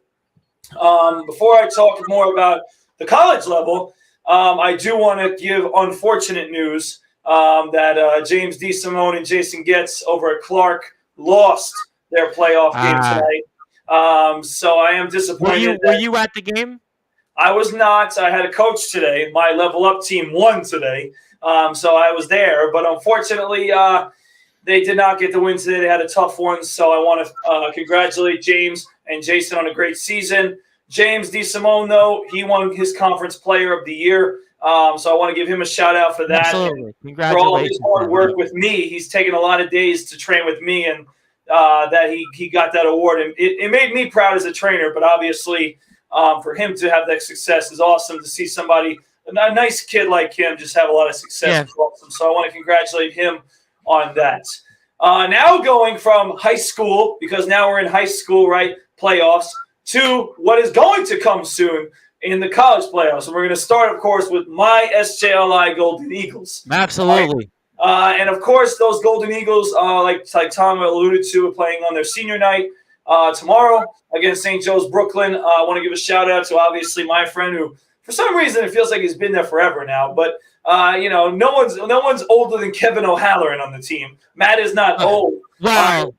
Kevin O'Halloran was, older than, Bobby Tats and Rob Morosco. But listen, Matt Hurd's been there a while, and he deserves a lot of flowers and respect for what he did at the SJLI, not only as a member of the team, but a member of the SAC, just a leader in general, that he deserves that great senior night, as well as Jake Audiello, who will be honored as well as a senior, so I believe. So I think they listed him as a senior, Tom, which I don't know if he is. Yeah, I don't think. No, I thought Mark Roberts Jr., who I know for sure has to be a senior, and then also Liam the Rejecter She is a graduate student, so theoretically he would also be a senior as well. First of all, Jake is not a senior. Jake is. I don't believe so, but again, the post from the SAC had Matt Hurd and Gaudiello on it as the senior night. The way I interpret it, it should be Mark Roberts Jr., should be Matt Hurt, Matt Hurt, and Liam the Rejecter She because he's a graduate student. So that's what I counted. I don't know listen, we'll see who actually. But you know what? Not for nothing. They didn't even stream the game until the game was over. They only gave you the last 12 minutes. So I don't know what's going on there. I hope they sort it out. I don't know. But either way, listen, whoever gets to enjoy their senior night, we hope they do. Yes, absolutely. And we hope they get the win. With our Golden Eagles, though, of course, as you said, Tom, they want to avenge their tough loss to Brooklyn the first time. But as we know, they are in the playoffs. They secured that spot against Mount St. Vincent.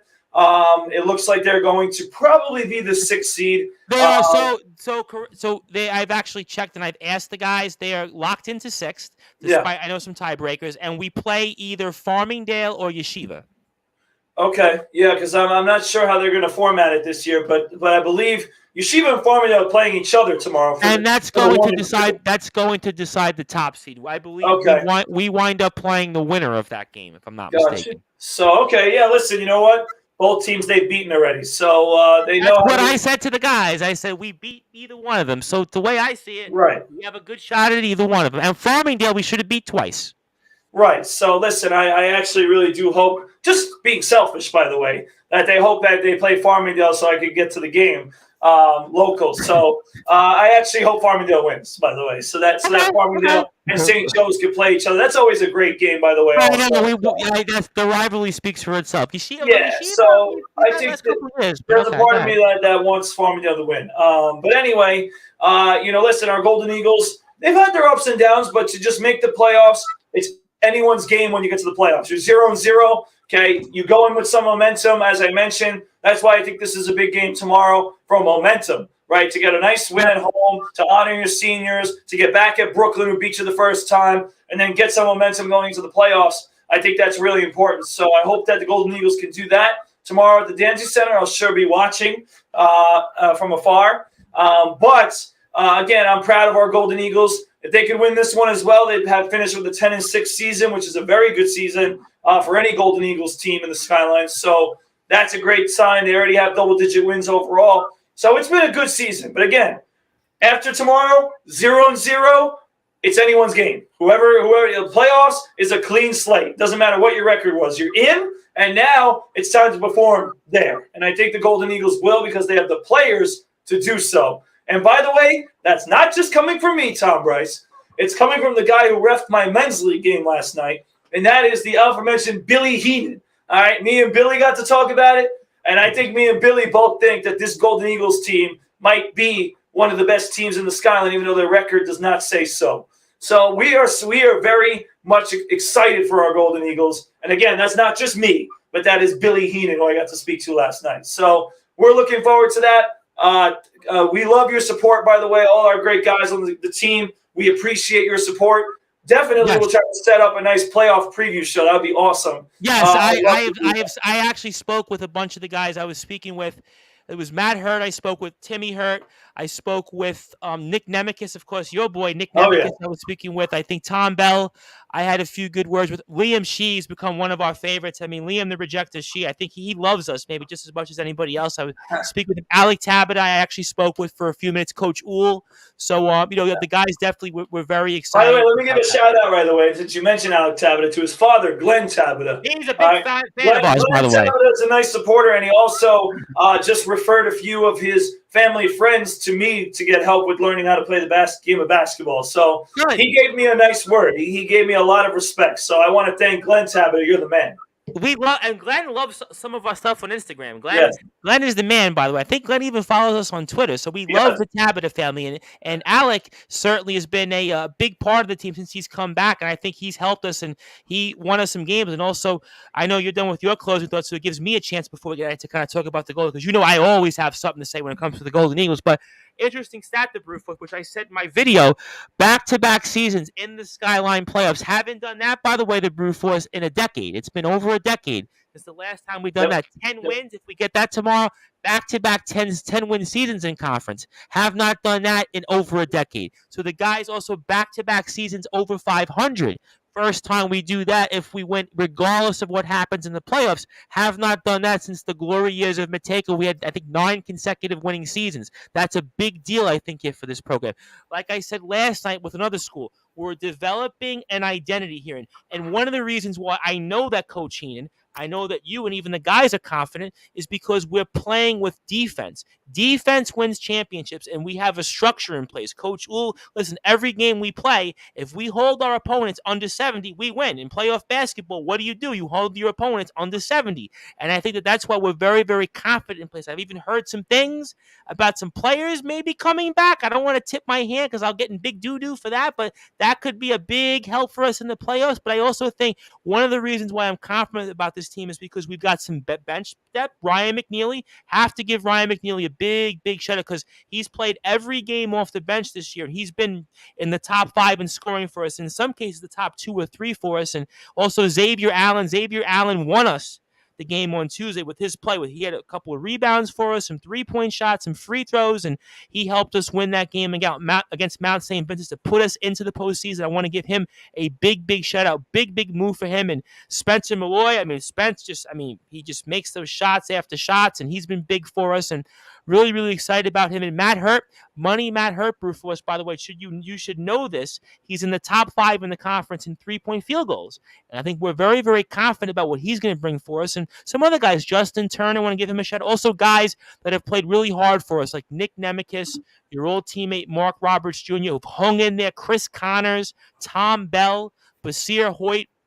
Want to really recognize those guys that maybe don't play every game, but in practice have made these guys tougher, have made Allen tougher, Malloy tougher, Tabata tougher, Hurt tougher, McNeely tougher, Gordiello tougher. And Gordiello had one of his better games, I think, in a while on Tuesday in the game, certainly before this past weekend at Westbrook, which was a crazy game to Brewforce. We found a way that last 7 minutes to get a win there in Old Westbury. And Mount St. Vincent's was a weird game to Brewforce, another weird game. But you know what? The team is learning to win.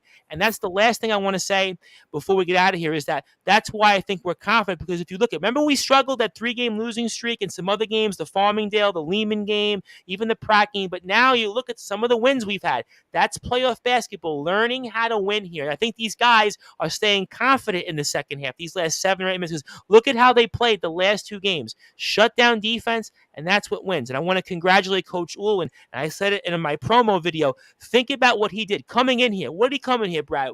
2 months before the season, if that.